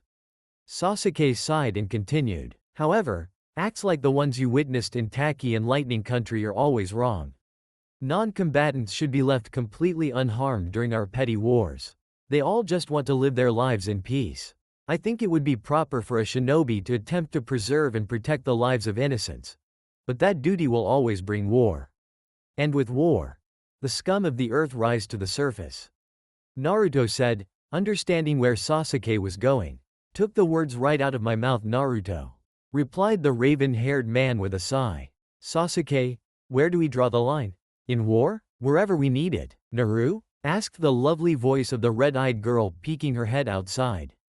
Are you two all right? Naruto smiled at his lover and instantly replied. Yeah, we were just about to come in love. The group of four spent most of the day together after that, and they enjoyed their time. They watched a few movies and even went out to eat. There was no doubt that the families of the Uchiha and Namikaze would always be close friends. Finally, Sasuke and Sakura said their goodbyes and headed home. Later guys, said Sakura walking down the path. Hey Ski? Naruto said, causing the Uchiha to stop and turn around. Thanks for the talk. Anytime Naruto, replied the Uchiha with a tiny smirk. The blonde once more grabbed the man's attention. Hey Sasuke? Sup? The Junin said with a questioning look. Better pop the question soon, there's no time like the present. Or are you just a scaredy cat? The Namikaze asked with a foxy smirk. I know. I plan to. See you round Naruto, Rika. The Uchiha said, playing the blonde's comment off. Bye now. Both of you take care, said the brunette with a grin. Her husband smiled down at her, and she could just tell he was going to say something cute. You smile so much now, Rika. It makes me so happy every time I see it. Your smile lights up my life in ways the sun never could. I love you so much, you know, he said, pulling her towards him and kissing her head. I love you too, Naruto. I'm glad I met you, she replied while wrapping her arms around him. Thank you, Naruto, she whispered into his chest. What are you thanking me for, love? He asked with curiosity. She squeezed tightly on his shirt and laughed lightly into his chest. Tears of joy welled in the corners of her eyes, and she couldn't help but notice her heart was racing. Thank you for choosing me. Thank you for loving me. Thank you for making me your wife. And most of all, thank you for making me the mother of your child. Our child, Naruto said, crouching down and putting his ear to her stomach. And Daddy sure can't wait to meet you. The grin that split his face gave away just how excited he was to have his firstborn child brought into the world. We still haven't picked a name, she commented quietly. I know, but, well, I have no idea what to name a girl. The blonde hummed in thought after the words left his mouth, contemplating what name sounded good. I think I have the perfect one, she said, looking up at the ceiling. Oh, you do? The curiosity was written all over his face, and he looked silly enough that Rika almost giggled. I would like to name our daughter after your mother, Naruto, the woman said with a gentle smile. Wait, really? You'd be alright with that? He questioned in mild surprise. It had crossed his mind once or twice, but he'd never actually considered it. Your mother seemed to be a wonderful woman, and I can't think of anyone else to be a better namesake. She'd placed a lot of thought into the name before, and she'd really enjoyed the idea of naming her daughter after Naruto's beautiful mother. Thank you, Rika. Thank you so much, the male Namikaze said with hints of tears in his eyes as he looked up at her. Soon he turned his focus back on the woman's stomach and spoke to his child once more. Daddy and Mommy can't wait to meet you, Kushina. We love you so much. The mother-to-be simply smiled softly down at her loving husband, a man who'd stolen her heart long ago. Chapter 34. A loud noise had the Namikaze household awake at a very early hour. Naruto knew Rika was exhausted, so he immediately stood from bed. Don't worry, I'll get her, he whispered, kissing her on the head. The blonde made his way down the hall, and smiled as he opened the door to the room the noise originated from. A baby lay in the crib, crying loudly. Kushina, don't cry, Dad's gonna change your diaper. After the short and unflattering process, he held his child in his arms. 11 months since you were born, it's been 11 months already. He rocked his child lightly in his arms, and when he happened to lean his head down, she grabbed hold of his blonde hair. The small child tugged at his hair, giggling sleepily. Dada. Naruto grinned at her when she spoke. She'd been saying Dada and Mama a lot. She was cute, and he loved her. She had a small mop of tomato red hair on her head that had one blue strand that stuck out from the rest. Soon enough his child fell back asleep, and he gently lowered her back into her crib. He quietly returned to his wife's side and fell asleep soundly. However, despite the happiness in the Namikaze's heart, he knew not all was right with the world, and Konoha wasn't in the best position. At first it was going well. We were at the advantage the whole time it seemed, but after I met the Raikage, we had setback after setback, and loss after loss. The sudden emergence of Lord Second's reanimation jutsu made what was beginning to look like a quick and decisive victory into a slaughter of our own troops. By our own deceased loved ones. Naruto said, sitting atop his father's head. He looked over the village, admiring the beauty of it all. And the worst part is that I know I'll have to face you again. Flashback. 1 month ago. What the hell do you mean we lost contact with the entirety of 3rd Battalion? Naruto questioned. The radio nin before him, however, was just as puzzled as he was. 3rd Battalion had contained 6 radio nin, and the odds of an entire battalion being wiped out before anyone could relay their attack back to them was unheard of. Except for the feats of one man. I don't know, sir, they're just gone. I can't get any of them on the radio? The nin said in confusion. Maybe they're jamming us? No, I doubt it. Jamming usually results in the immediate deployment of a courier squad. I'll go myself. 2 miles south, correct? Naruto questioned. Yes, sir. Are you sure you want to go alone? We might have just lost 500 shinobi in a minute. I'd rather not lose more. And with that, the blonde tossed a kunai into the horizon and disappeared. The closer he got to 3rd Battalion's last known position, the more uneasy he felt. He had stopped suddenly when he felt it, not only a chakra signature eerily similar to his own, but multiple of his kunai markers as well. His curiosity got the better of him, and he flashed straight to it. The sight that greeted him filled his heart with rage. Before him lay the bloody bodies of 500 slain shinobi. Blood and limbs were strewn throughout the boulder field before him, and a figure was on the horizon. Standing in the middle of the carnage stood the figure who wore a blood-soaked white cloak. It flapped gently in the wind, and the words on it were clear and easy to read. A nin stirred beside the man, and asked him a question with his dying breaths. Lord Fourth Hokage, why did you come back to kill us? Dad? Spinning around, the dead man stared back at his son.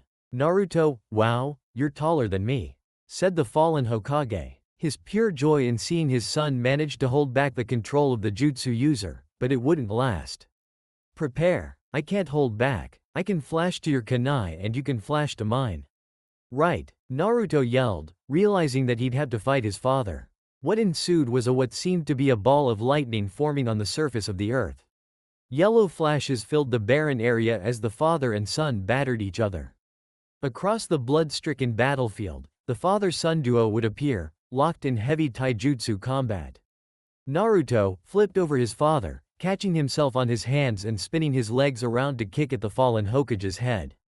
Seconds before contact was made, Minato flashed above his son, striking down with a kunai at rapid speeds. As the blade began to cut through the fabric on Naruto's leg and cut away at the skin, Naruto transitioned to a single handstand. Here, the blonde formed a Rasengan in a split second.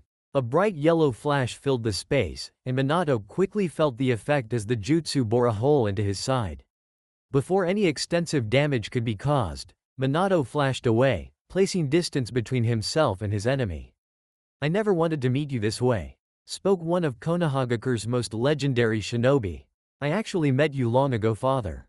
Well, at least the version you sealed inside me. Naruto explained to his dad. You told me where to find your notes on the flying Raijin, and I reverse engineered it. Ah, I see, said Minato as he sprinted forward. You've done well. I'm quite impressed, complimented the man as he met his son's punch with his forearm. Before the living blonde could throw another, his chest was met with a strong kick from the reanimation. Gah! Naruto let out as the air was forced out of his lungs. Just before the man impacted a rock, his father appeared behind him, swinging his kunai for the Junin's neck. Naruto flashed away, landing roughly in a pile of rocks. He was sure some of his ribs had snapped. Damn it, I won't let them use dad like a pawn, you know, he said, forcing his way onto his feet. Again, his father appeared before him, Rasengan in hand. This time, however, Naruto was prepared and launched forward. He slammed a Rasengan into his father's own as the Hokage attacked. Here, Naruto poured whatever chakra he could draw from the 9 tails into it, and cause it to gain a red hue. Recognizing the danger, Naruto let his Rasengan destabilize and leapt away as the two techniques exploded with massive force. With a loud boom, Minato's arm was blasted apart, and Naruto stood unscathed. Once more, his father came at him, kunai gripped in his hand. As he closed in, Naruto took a kunai into his mouth while dual-wielding one in each of his palms. Finally, father and son collided in a flurry of blades. The sounds of combat echoed through the boulder field, and slashes quickly appeared across both blondes' flak jackets. The long-bladed tri-pronged kunai were deadly in close combat, and it wasn't long before the Junin felt the sting of his flesh being cut. Every blow Naruto traded with his father resulted in wounds forming on both men. His father regenerated almost as fast as he did, and the man now had his arm back. Naruto knew that this was likely one battle of attrition he could not win. Once again they clashed, and the living blonde was disarmed of his kunai in the trade-off of blows. The son lashed out at his father with a vicious kick that the deceased blonde barely managed to dodge before catching a follow-up kick right in the face. He stuck out with another that was deflected by his father as he drew a blade. The reanimated Hokage put his son on the back pedal in seconds, and his extra years of experience provided the advantage against his son. However, the second blonde genius was no pushover. When Minato struck out with a Rasengan, the blonde managed to glide through hand signs at his fastest pace to date, and used a perfectly timed jutsu.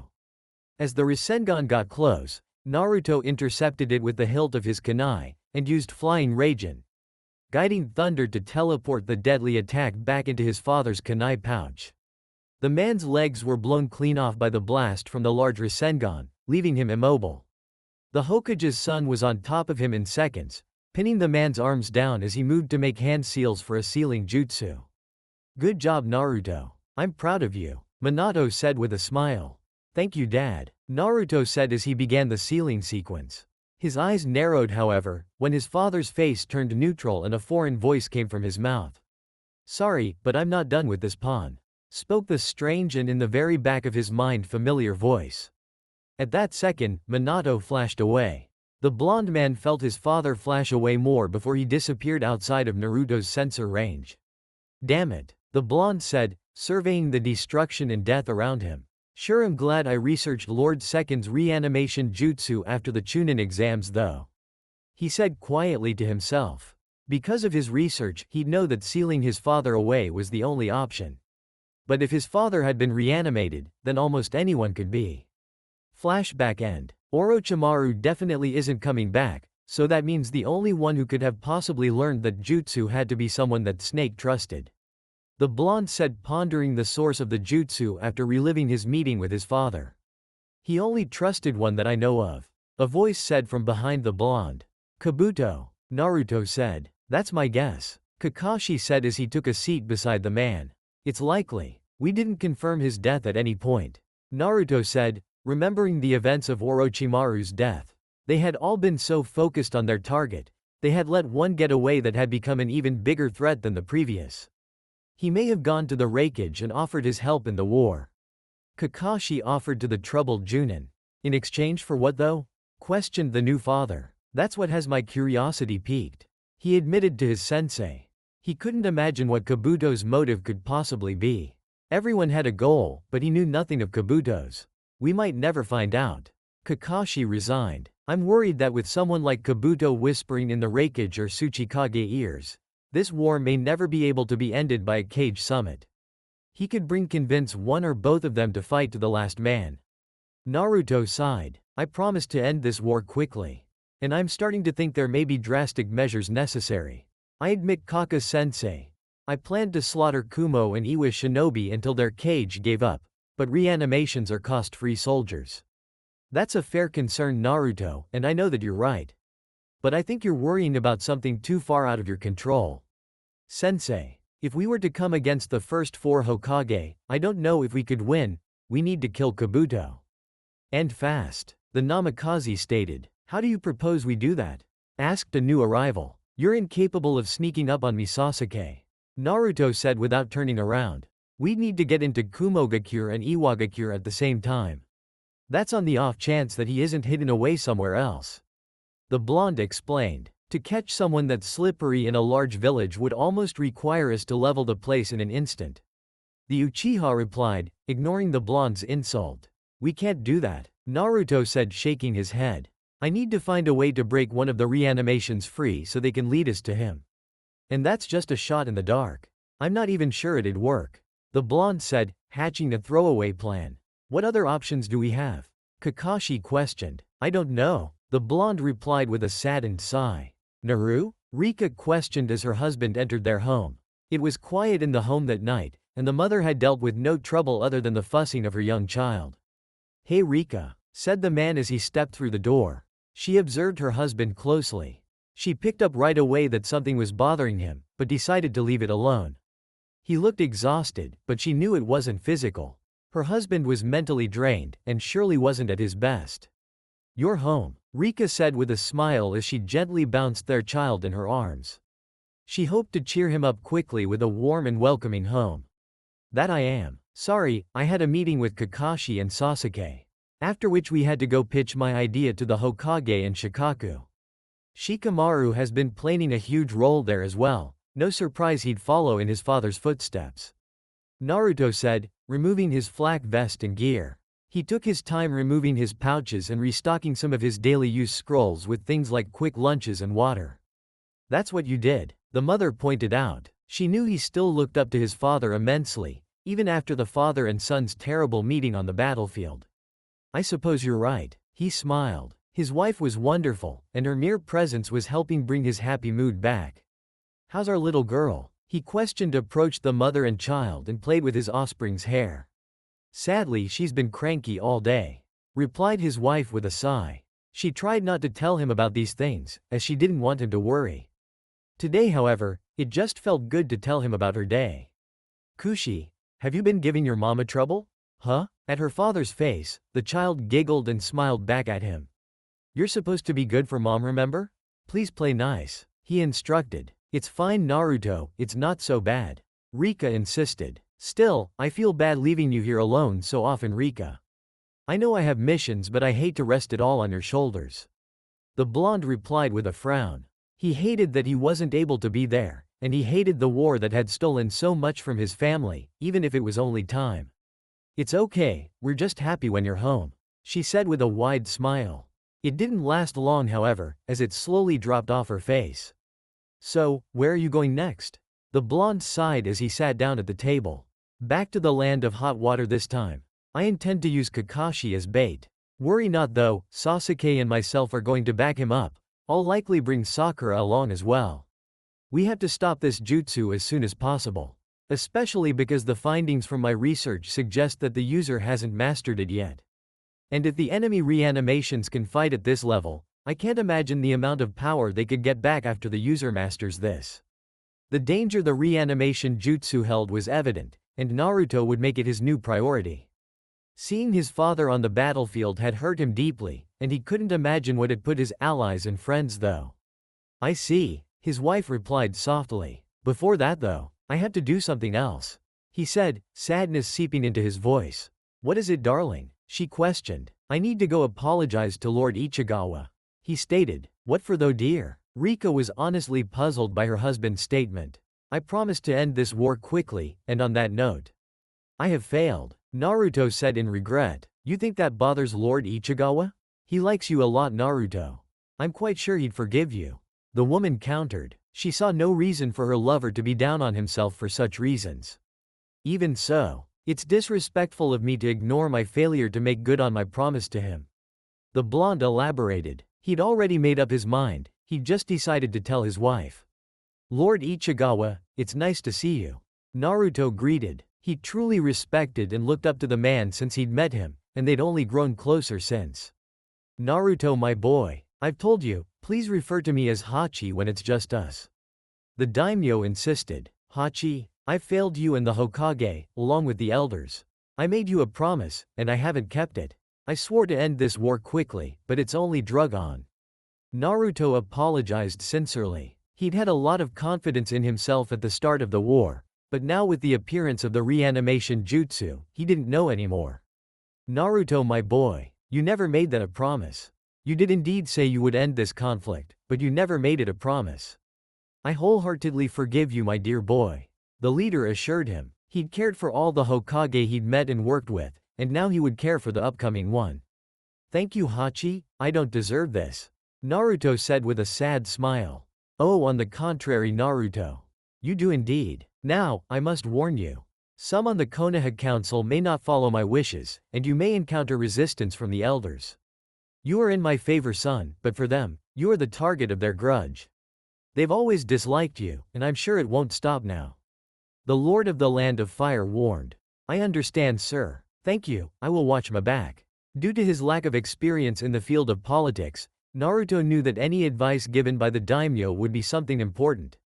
He knew from what he saw during Hiruzen's reign that he'd need to watch his back around the Konoha elders. Naruto, the land of fire has been under my watch since the time Hiruzen took the title of Hokage. I've seen many conflicts and shinobi come and go. The daimyo said, looking out his office window. He motioned for the blonde to come closer, and soon the man stood beside him.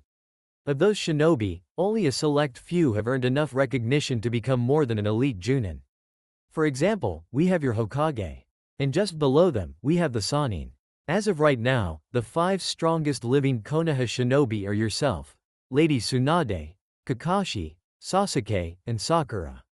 When he finished listing out those 5, he turned to his friend with a smile. Naruto, out of those 5 ninja, I believe you to be the strongest.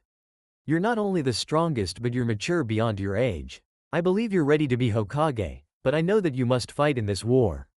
Please my boy, do not die. Become the strongest you can be, and lead Konohagakure into its new golden age. As he finished, he laid a hand on the Namikaze's shoulder. Thank you Hachi. I won't let you down. Naruto replied with a small smile of his own. You're welcome. Make sure to tell Rika and little Kushina I said hello. You're a wonderful father my boy. Don't forget that, Ichigawa said with a grin. He truly missed the boy's father, and enjoyed the company of the young blonde man. Hachi, there's something else I'd like to inform you of, Naruto said. Oh? And that is. Here Naruto threw up a few privacy seals before speaking quietly into the daimyo's ear. Oh wow Naruto. That's quite an aggressive idea. He offered. Do I have your permission sir? This could undermine the Hokage.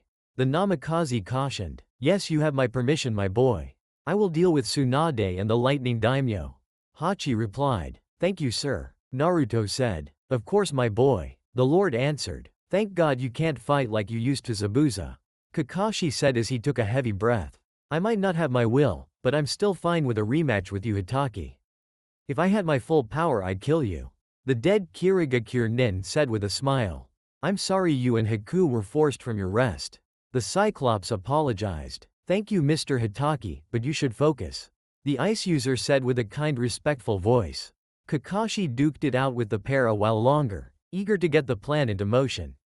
He finally severed Zabuza's arms, and completely delimbed Haku before sticking one of Naruto's kunai into the swordsman's chest. Zabuza stumbled back from the force of it, and almost shit himself when Naruto appeared.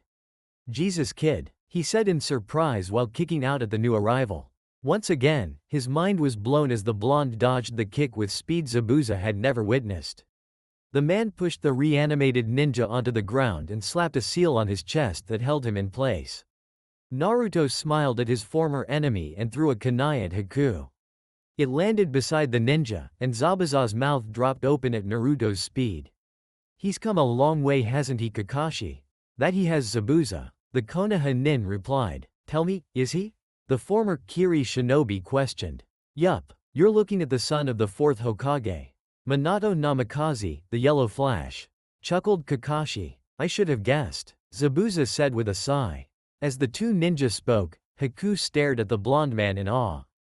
Are you? Yup. Thanks for teaching Sasuke the lessons you did. He changed a lot after he met you. Naruto replied with a large grin. Did I really change that much? Asked the raven-haired man who approached. Yeah you did. The blonde teased. Sasuke? Is that you? You look different now, older. Haku questioned in slight doubt. Yeah, I'm 22 now. The Uchiha answered. Wow. Came this simple response of the Ice Wilder. It's good to see you Haku. I've wanted to thank you for a long time. I learned a lot from you, and it changed me for the better. The chance meeting I had with you derailed the hellish path I think I was on, so. Thank you, Sasuke said, finally having a chance to thank someone from his past who'd changed his life for the better. You're welcome. The reanimation smiled. I knew you were just a big softy Uchiha. Naruto teased. Fuck off Namikaze. Sasuke said bluntly. You two settle now. Thank you for teaching so much to Sasuke Haku, you did so much for us. Sakura said to what in another world could have been her romantic rival. At this, all 6 ninjas shared a chuckle before Naruto sealed away Haku. Rest well Snow Angel, said Kakashi quietly. A kind person like you deserved better. I couldn't agree more. Zabuza spoke. Zabuza, I'm going to break you free of the reanimation user's control. A battalion of our ninja are currently fighting some other reanimated ninja, so unless the user wants to lose that battle, he's not gonna release the jutsu. The blonde Junin explained to the once-living shinobi. You should able to sense where he is, right? He questioned. Yeah, I can. The man answered simply. Good, now you're gonna lead us to him. Your arms should regenerate soon, so here's your sword. You're on our side now. Naruto said with a grin. Hey, that's no fun. But I guess I'll play your game, Brad. Zabuza quipped at the blonde. Now, I'm not much younger than you anymore. Naruto replied with a calm smile. I suppose not, but you're still a brat. Laughed the once vicious shinobi. Alright now, so we are going to follow him to who we assume is Kabuto, correct? Asked the copy ninja. Yeah, Sakura, Kakashi, Sasuke. Naruto said. What is it, Naruto? Questioned the Uchiha. If the Raikage shows up and interferes, I'm going to kill him. What? Chapter 35. The son of the fourth and his team stood at the border of the Land of Bones. They'd used Zabuza to track Kabuto all the way from the border of the Land of Fire and Land of Hot Water to here. Naruto knew that Kumo and Iwa wouldn't leave their ace in the hole undefended, thus they just contacted Konoha and Suna, and were minutes away from receiving 2 platoons of backup. One Anbu group from Konohagakure and one from Suna. Both had been given the briefing the blonde commander was about to give. Once the shinobi arrived, Naruto addressed the battle group. Listen, your Kage have called upon you. However, I have ultimate command of this mission. This is likely suicide. There's a chance that the Raikage or Tsuchikage could be here. There's likely hundreds of shinobi, and even more reanimations. I will not command you to take one step over this border. For over a minute, no one spoke. Finally a Konoha and Suna nun stepped forward and nodded to each other. Sir, I think we speak for all of us when we say that we're all committed. Good enough for me. Grab your gear, we leave in 15. The Namikaze said, before walking off to join the original Team 7 and Zabuza. As he approached, he caught the mist shinobi speaking to the copy ninja. That boy turned into one hell of a leader. That he did, Zabuza. Kakashi replied with an eye smile. What about you, Dobi? You've got a child now. Maybe you should stay behind. Sasuke said to his friend. I'm the only one who can combat my father. He said with a sigh before continuing. I can't send men off to die if I'm not willing to die myself. This could end this war. I guess that's fair. So I've been meaning to ask you something. The Sharingan wielder asked. What is it? The blonde-haired man acknowledged. Why did you say you'd kill the Raikage? The Uchiha questioned. He's willing to force the dead from their rest. I'm not gonna let him get away with that. That bastard is using something terrible to gain a ridiculous advantage. By the time we kill Kabuto, there's still a possibility that we will have lost enough shinobi to the point where Genin may have to enter the battlefield again. This is something I won't stand for. The Tsuchikage is on that list right there with him, but I doubt old Onoki will come in person. Naruto answered. Across the front lines of the war, Konoha and Suna were still battling large amounts of reanimations. This behind enemy lines operation was the only chance at stopping more of them from joining the war. Once Kabuto was handled, Naruto could sweep across the front and seal away the remaining ones. Naruto, are you sure that's the route you want to take? Sasuke asked. I think Kumo is overdue for new leadership. It's time I put eye in the ground. The blonde Junin said. Alright, listen up. This canyon valley is the only way to reach the area the enemy stronghold is located. It's a likely place for an ambush, so stay on guard. Naruto commanded. Quickly, one of the Anbu spoke up. Sir, if we know it's an ambush point, why don't we navigate around it? Bypassing an ambush is exactly what the ambushers are expecting us to do. We're not gonna surprise the enemy by waiting. We're going to seize the initiative by assaulting them directly. Naruto said aloud to the shinobi battle group. While they marched on, one Anbu turned to address his partner. I think we just agreed to be ambushed. Quiet, the commander knows what he's doing. Follow his lead, and we might make it home. The second Anbu instructed. As the group made their way through the canyons, the passage slowly tightened up. Naruto could sense the shinobi on the opposite corner, and he'd already put a plan in place. He'd love to ambush the ambushers, but he decided on something better. Even the best ambush can't survive against a complete and overwhelming force ready to meet it head-on. The enemy shinobi tightened their hands around their kunai, and some prepared jutsu. Today they had the chance to kill all of Konoha's most powerful shinobi, and they now had orders to do so. At the back of the ambush sat Minkaku and Jinkaku. The pair was visibly excited at the prospect of taking on Naruto once again, but were quite shocked when the opposing shinobi forces came out swinging. Of the many things the Kumo and Iwa ninja had anticipated seeing, they hadn't expected a trio of a massive snake, toad, and slug to bust through the canyon's walls. Add to it they hadn't expected the evil eyes of Uchiha Sasuke to blaze to life and conjure the spectral form of a massive skeletal torso. The Susanoo's massive arrow tore through their ranks, and when it impacted, kunai shot off of it. As marked kunai scattered throughout the enemy position, the yellow flashes started. Jinkaku and Minkaku's first experience with Naruto had been an easy one. The blonde had been tired, mentally and physically, as well as emotional. This time, their opponent was well rested. His head was clear, and his comrades were there, ready and willing to assist the blonde. The best part was, the Junin had had even more time to train Flying Raijin to perfection. It took the pair all they had to avoid instant death when Naruto joined the fighting, and they hardly did any better against Sasuke or Kakashi. The few blows they did manage to land were almost instantly healed by Sakura. They rapidly discovered they had little chance, and were even sent away from the battlefield when the Raikage arrived. Naruto shouted with anger. Time's up, you bastard. With a flash he blitzed the former fastest man in the world, kunai slamming against the man's gauntlets. The muscle-bound man pushed back the blonde with impressive force, but Naruto came back with everything he had. The blonde slid under the man's legs, coming up behind him and slashing across his back. The man growled in pain as he spun to punch at the blonde man. Naruto caught his hand, and with all his strength held the fist back as he placed the Flying Raijin seal upon it. To hide his feet, the blonde rammed a kunai into the man's shoulder before using the buried kunai as leverage to run up the man's chest and plant his foot in the Raikage's face. As the second yellow flash used the cage's face as a springboard, I struck out with a vicious punch, aimed for Naruto's back.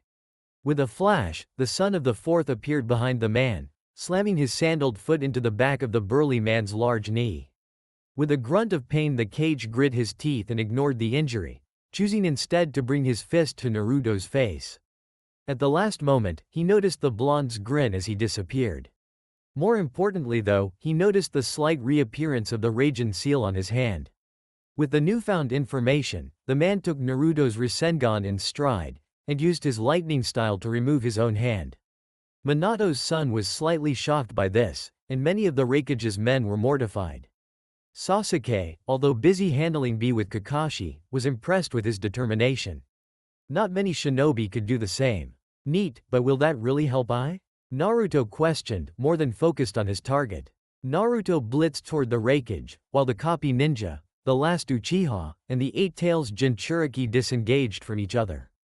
B shot to his cage's side as Naruto approached, and with a simple flick of a kunai, the blonde shinobi appeared before the Raikage. I prepared to intercept him, but was caught completely off guard when Sasuke's Susanoo slammed into his side. He looked for his brother, only to realize the man had been teleported hundreds of feet away. Naruto had given the black-haired Junin a Flying Raijin tag that the Uchiha had managed to plant on the Jinchuriki. Ai's tumble was stopped in midair when he was hit with a Rasengan that sent him back toward the Uchiha. The black flames of Amaterasu appeared on the man's chest armor, and he barely managed to rip it off in time to avoid its spread. Finally B caught up, and the duo used each other as a springboard to attack Naruto and Sasuke. The Raikage's fist collided with the black-haired Junin's face, sending him tumbling. At the same moment, the tentacles of the Eight Tails formed from B, reaching out for Naruto. At the last second, the blonde disappeared, and the tentacles were ripped away by Kakashi's Kamui. B, realizing their dire straits, began to let the Eight Tails inside him take over. In a flash, the blonde appeared behind him, slamming a seal onto his back and forcing him down.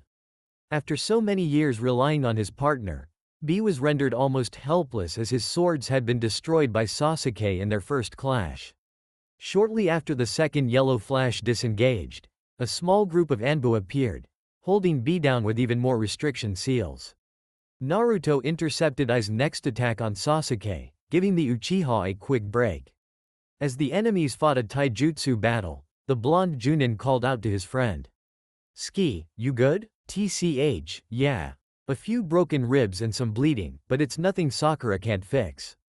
The Uchiha replied. The Raikage dodged Naruto's next punch, swinging his heavy fist at the blonde's head, only to have to block an attack from another assailant. Lightning Blade, called Kakashi, as the sound of 1,000 birds filled the air and he tore into the cage's armor. The momentary tear in the armor left an opening for the Hokage hopeful, who slammed a Rasengan into it, damaging Ai's ribs before the armor could reform. Sasuke was at their side in seconds, good as new after Sakura's work was done. "You got this, boys. I gotta help at the CCP, there's 5 criticals they can't heal." A CCP is a casualty collection point, by the way, got it? "Thanks for the help, Sakura. We'll handle this," Sasuke yelled back. The 3 men stood tall, facing down the burly Raikage. "You don't stand a chance, Ai. Surrender," Naruto demanded. "Like hell. Kumo will fight to the last man," the man said, standing tall. "You started a war, and now you're going to let all of your shinobi die because of your damn expansionism?" Naruto questioned with rage taking over his voice.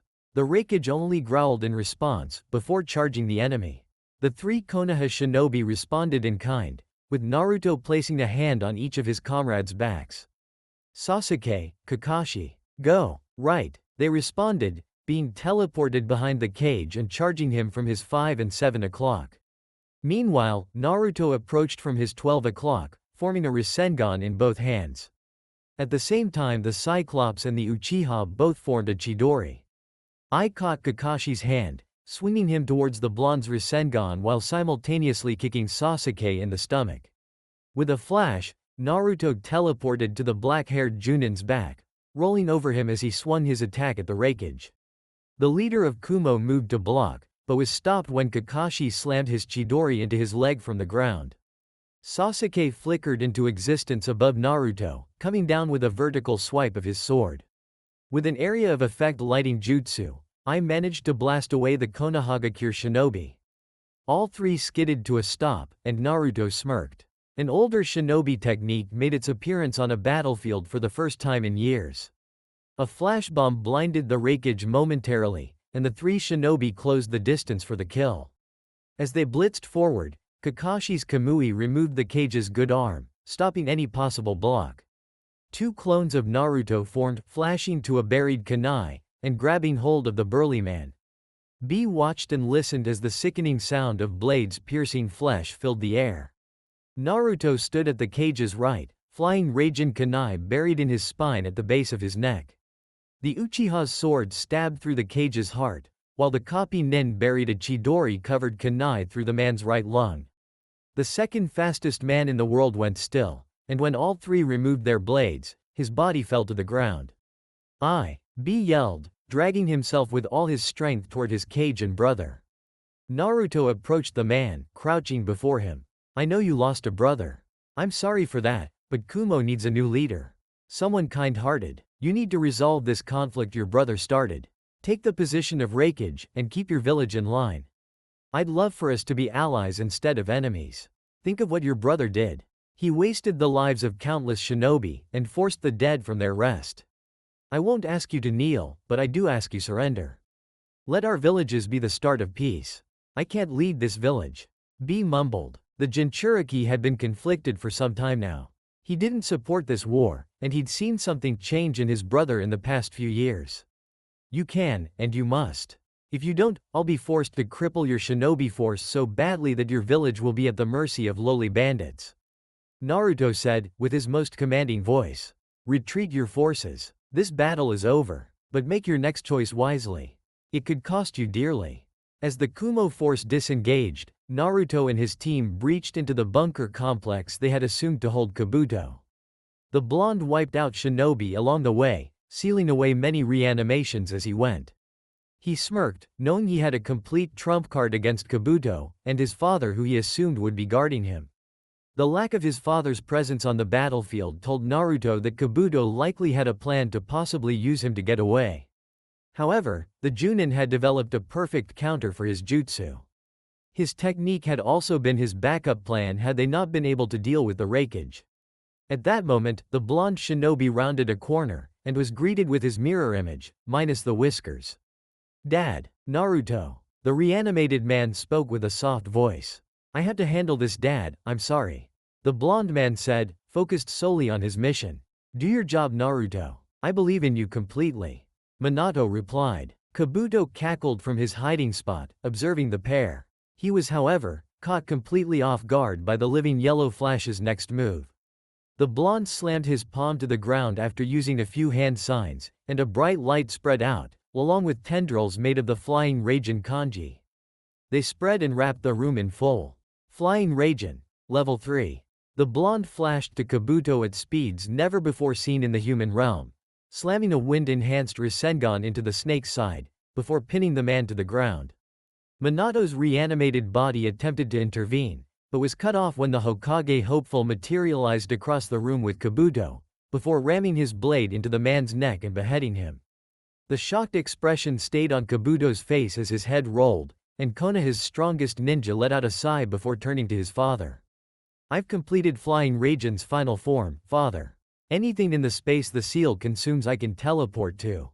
No marker required." A smile appeared on Minato's face as his son finished, and the Junin instantly removed both of his father's arms. "I'm impressed. Only my son could bring this jutsu even further. You've done great," he said as they began fighting. The living blonde had the advantage the entire time, but deep down, he wanted to speak with his father for as long as possible. "I always knew you'd do great things, son. Thank you, father. Your sacrifice with mom saved me and the village. You gave me the power to fight for my village, and protect those I love," Naruto said, as he simply danced around his father. He wanted to take his time, but his chakra was running low. Level 3 was extremely chakra intensive, and he didn't have much time left. "No, I gave you the opportunity. You made it happen, Naruto. You did your utmost to reach the highest potential you could. You're an amazing child, no, man, and a truly splendid shinobi. I'm more than happy to call you my son." Minato spoke as his son pinned him. "Thank you, Dad, please. Tell Mom I miss her and I love her. Tell her I have friends, and I'm not picky with my eating. Tell her I have a wonderful wife, just like her. And please tell her about your grandchild, Kushina. She's got Mom's hair." At this point the man's face was dripping tears. Kakashi, Sasuke and Sakura stood in the doorway, watching as Naruto's final moments with his father unfolded. They felt pain in their hearts as their faithful teammate spoke with his long-dead father. "Naruto," Minato said sadly, "I love you both so much. I wish you were here and could meet my child. I miss you, Mom, Dad. I promise one day I'll see you again. You taught me so much, Dad.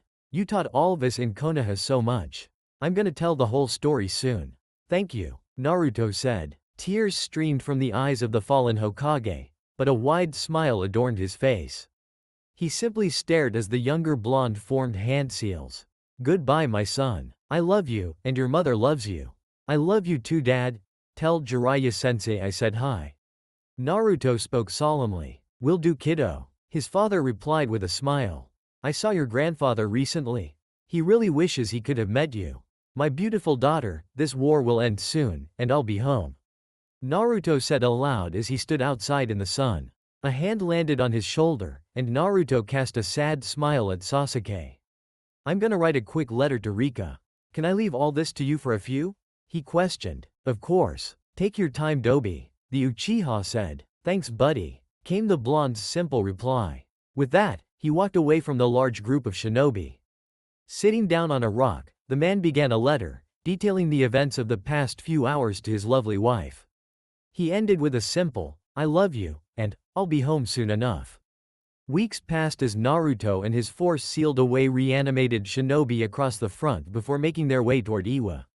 Along the way more Konohagakure shinobi reinforced them. Meanwhile, Tsunade was beginning an outline of a peace treaty between Konoha and Kumo. With B in place as the new raikage, they'd made leaps and bounds in negotiations. It turned out, while the shinobi population of Kumo had been ready for war, the civilians weren't as keen. B informed Tsunade that there had even been a few riots as the death toll had stacked. Even the people of Kumo knew of Minato, and the fact that Naruto had mastered his father's jutsu, and that he had become an even stronger shinobi than him. With that knowledge, they'd taken to the streets, protesting a war they felt was unnecessary. The negotiations had put Kumo in a position that it would only have enough shinobi to take about half the mission count they had in the past, as well as keep the country clean of bandits and gangs. Kumo had been dealt a blow to its military that wouldn't be healed for a very long time. A chunk of Kumo's income would also be paid to Konoha and Suna for the next 15 years. Alongside this, Kumo would be kept under watch from the two victors for the foreseeable future, to ensure no rapid militarization by Kumogakure. The village had essentially been forced to demilitarize for the most part, and most of its civilian population wasn't against that idea. With B at the head, and willing to cooperate, things were looking peaceful for the shinobi world. With Team 7's overwhelming victory over the defending forces at Kabuto's hideout and the command location of the Kumo, Iwa armies, Iwa was pushed entirely back to its own village. 4 months had passed, and Onoki was at a loss. The second Yellow Flash and Sasuke of the Susanoo were sitting outside his gates. Alongside them was the copy ninja Kakashi, and the most skilled medic since Tsunade, Haruno Sakura. On top of that, stood the combined forces of Konohagakure and Sanagakure. To entirely top things off, the case cage, Gaara, had come in person to oversee Onoki's possible surrender. During the past 4 months, Iwa had continued fighting as the allied villages pushed into its territory. He'd lost many ninja during the multiple defeats they'd had trying to defend against the near-constant assault. He was left with a handful of skilled Junin, and maybe 100 elite Chunin. The current bulk of his force was down to nearly fresh or inexperienced genin. Something in the old fence-sitter screamed to go out fighting, but the Iwa shinobi knew his village needed to persevere. He knew, at this point Namikaze Naruto could decimate his shinobi in seconds. I've no idea what to do now. The defeat of I the Unruly at the Namikaze's hand had sent a message to the shinobi world. Naruto was not to be trifled with. Konoha was not to be trifled with. That blonde-haired man would become Hokage soon enough, and no one would touch his village. The treatment of Kumo had also shown something to the world. Naruto, and by extension Konoha, wanted one thing from the end of this war: peace. With his thoughts consolidated, Onoki stood from his chair. With his face neutral, he walked to the door of his office and let out a deep sigh. He then took a breath, and opened his door. Sasuke. The blonde man spoke quietly. Think he's gonna fight? The prodigal son questioned. Right now Naruto, he's like a wounded dog in a corner. There's a very good chance he will. The stoic Uchiha replied. Then again, interrupted the copy nin, he is known as the fence-sitter, he could surrender. Guess we'll just have to find out. If we have to fight we fight, if we don't we don't. Honestly it's as simple as that. Sakura added. I suppose you're right. I'm just almost tired of all this. I just want to stay home with Rika now. I want to watch my child grow. The Hokage to be said solemnly. The last Uchiha laid his hand on Naruto's shoulder, and gave a knowing look. And you will, soon. This is the end, it ends today. In your words, no matter what. No matter what, the blonde repeated. I've told you already Naruto, we can handle this without you if you'd like. Gaara said, approaching from behind. And I told you Gaara. I made a promise to see this war through, and to end it. So I can't leave it till it's over. The longer-haired man replied. Then I am glad you are here my friend. The redhead replied with a small smile. Their collective focus shifted to the front gates of Iwagakure. The large doors swung open, and out of them stepped a short and old man that looked as if he'd aged even farther over the course of the war. Naruto quickly whispered to his comrades. No one make a move unless Gaara or I say so. With his head high, the elder walked the 1,000-yard distance right up to the group. The shinobi behind them began to draw weapons, but a quick flash of Naruto's hand in the air brought them to a halt. Namikaze, Lord Case-Cage, greeted the man. Lord Tsuchikage, Gaara replied. The man was as blunt as ever, and there was nothing but a neutral tone in his voice. The elderly Cage turned to the blonde man, and with a sigh pointed his finger at him. You and your father have both brought my village to the brink. And as much hatred I have inside me for the both of you. I instigated this war, I should still have you killed. At this even Sasuke's sword unsheathed. It even managed to make Naruto slightly put up his guard. However, the man shouted, "I don't think anyone here could pull it off. My village must survive," he said angrily before turning to the cage. The blonde shinobi noted that it seemed like the man might be talking to himself as much as he was talking to them. "Henceforth, I begrudgingly offer the surrender of Iwagakure." "Unconditional?" questioned Gaara. This stopped old Onoki in his tracks. The man stood still, and quietly pondered the repercussions of his decision. Soon enough, he sighed and gave his answer. "Yes." With that, the group began to walk over to a tent the allied forces had set up. "Tsuchikage," Naruto said, stopping them mid-walk. The elder turned and stared at the man. "I have a question." "Well, get on with it." The elderly Kage replied. "Were you involved with the decision to use reanimations in the war?" The Jinchuriki inquired. Onoki could see the anger in the man's eyes. His tone may have hidden it, but he could feel the anger Naruto had over the situation just by making eye contact. "In a way, Aya approached me with the strategy, and I simply agreed it was the best route. It was our best chance to win, especially against you. That being said, I dedicated large amounts of men to that, which you wiped out in your assault." Naruto could feel that Onoki had answered honestly. He wanted to be angry at him. Honestly, part of him wanted to kill the old Kage, but he couldn't. He knew he wasn't lying, and had to give the man credit for being honest with him. At this point, the leader of Iwa's only concern was saving his village. That was something Naruto respected and understood. With a simple nod, the trio continued to the tent. After his surrender, the elderly Kage's village was forced to lower its shinobi force to the amount of nin a minor village would have, effectively ruining their ability to start another war. For the next 10 years, he wasn't to train more than 10 to 20 genin for each graduating class. Iwa, for the foreseeable future, would not become a military power in the world. Add to it, Onoki wouldn't be allowed to retire as Kage, at least not until he was no longer capable. The shinobi nations had agreed that it was best to keep the battered elder in his position, as to keep a young and ambitious shinobi from taking over. The last thing Iwa needed was a Kage that would drag them to war with worse odds of winning than ever before. Onoki himself had agreed to this immediately. He knew that if some young one tried to lead the village to glory in the near future, it would end terribly. Both Iwa and Kumo were assigned an entire embassy from Konoha and Suna. There, a garrison of Konoha and Suna nin would watch over the village, but an agreement was made that the villages would not be occupied by the foreign ninja. A few more months would pass, and peace had finally settled over the shinobi world. Konoha had a large celebration for V-Day, but now, months passed, the village was going nuts. People roamed the bustling streets, and the largest celebration in years was taking place, one to surpass even the V-Day celebration. You see, it wasn't a holiday festival, nor a celebration of the village's anniversary. Today, the people of Konoha rejoiced in one thing: the inauguration of their new Kage. A man surpassing their most beloved Fourth Hokage. A man without the naivety of the First Hokage, without the coldness of the Second, and without the reservations of the Third, and far more interested in leading them than the Fifth. They celebrated the arrival of the Sixth Hokage. Today, they rejoiced in knowing a man who would secure the future of Konoha and peace among the nations was taking the reins. Everyone knew his name, be they from Konoha or not. He was famous. He was strong, caring, and not afraid or hesitant to take action. He'd ended a war, taken down a Kage who had become detached from the wills of his people, and he'd stopped the desecration of those who had fallen in battle long before.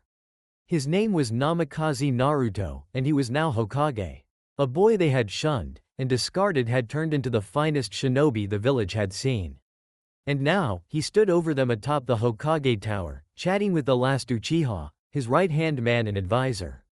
He wore a black cloak with orange flames licking the bottom, over his now black standard shinobi clothing. His bangs no longer framed his face, instead he'd gone back to the hair he'd had as a young man under Iruka. He looked like Minato without the bangs, but now no one would mistake him for his father, as Naruto had stopped chasing his father's footsteps. He was just him, Namikaze Naruto. The Jinchuriki of the Nine Tails, and the Sixth Hokage of Konohagakure. And that concludes the final part of this story. Thank you for spending your time here at Ichiraku Ramen and listening all the way to the end. Your support helps keep these stories alive and allows the shinobi world to continue through new adventures and alternate timelines. If you enjoyed The Son of Two Heroes, don't forget to like the video, subscribe to the channel, and turn on notifications so you don't miss future stories. Once again, full credit goes to Darling and the Fox, the original writer of this story. If you would like to read the original version, you can find the link to the story in the description below. Let me know in the comments what story you would like to hear next. Until the next time, stay safe, and I'll see you again at Ichiraku Ramen.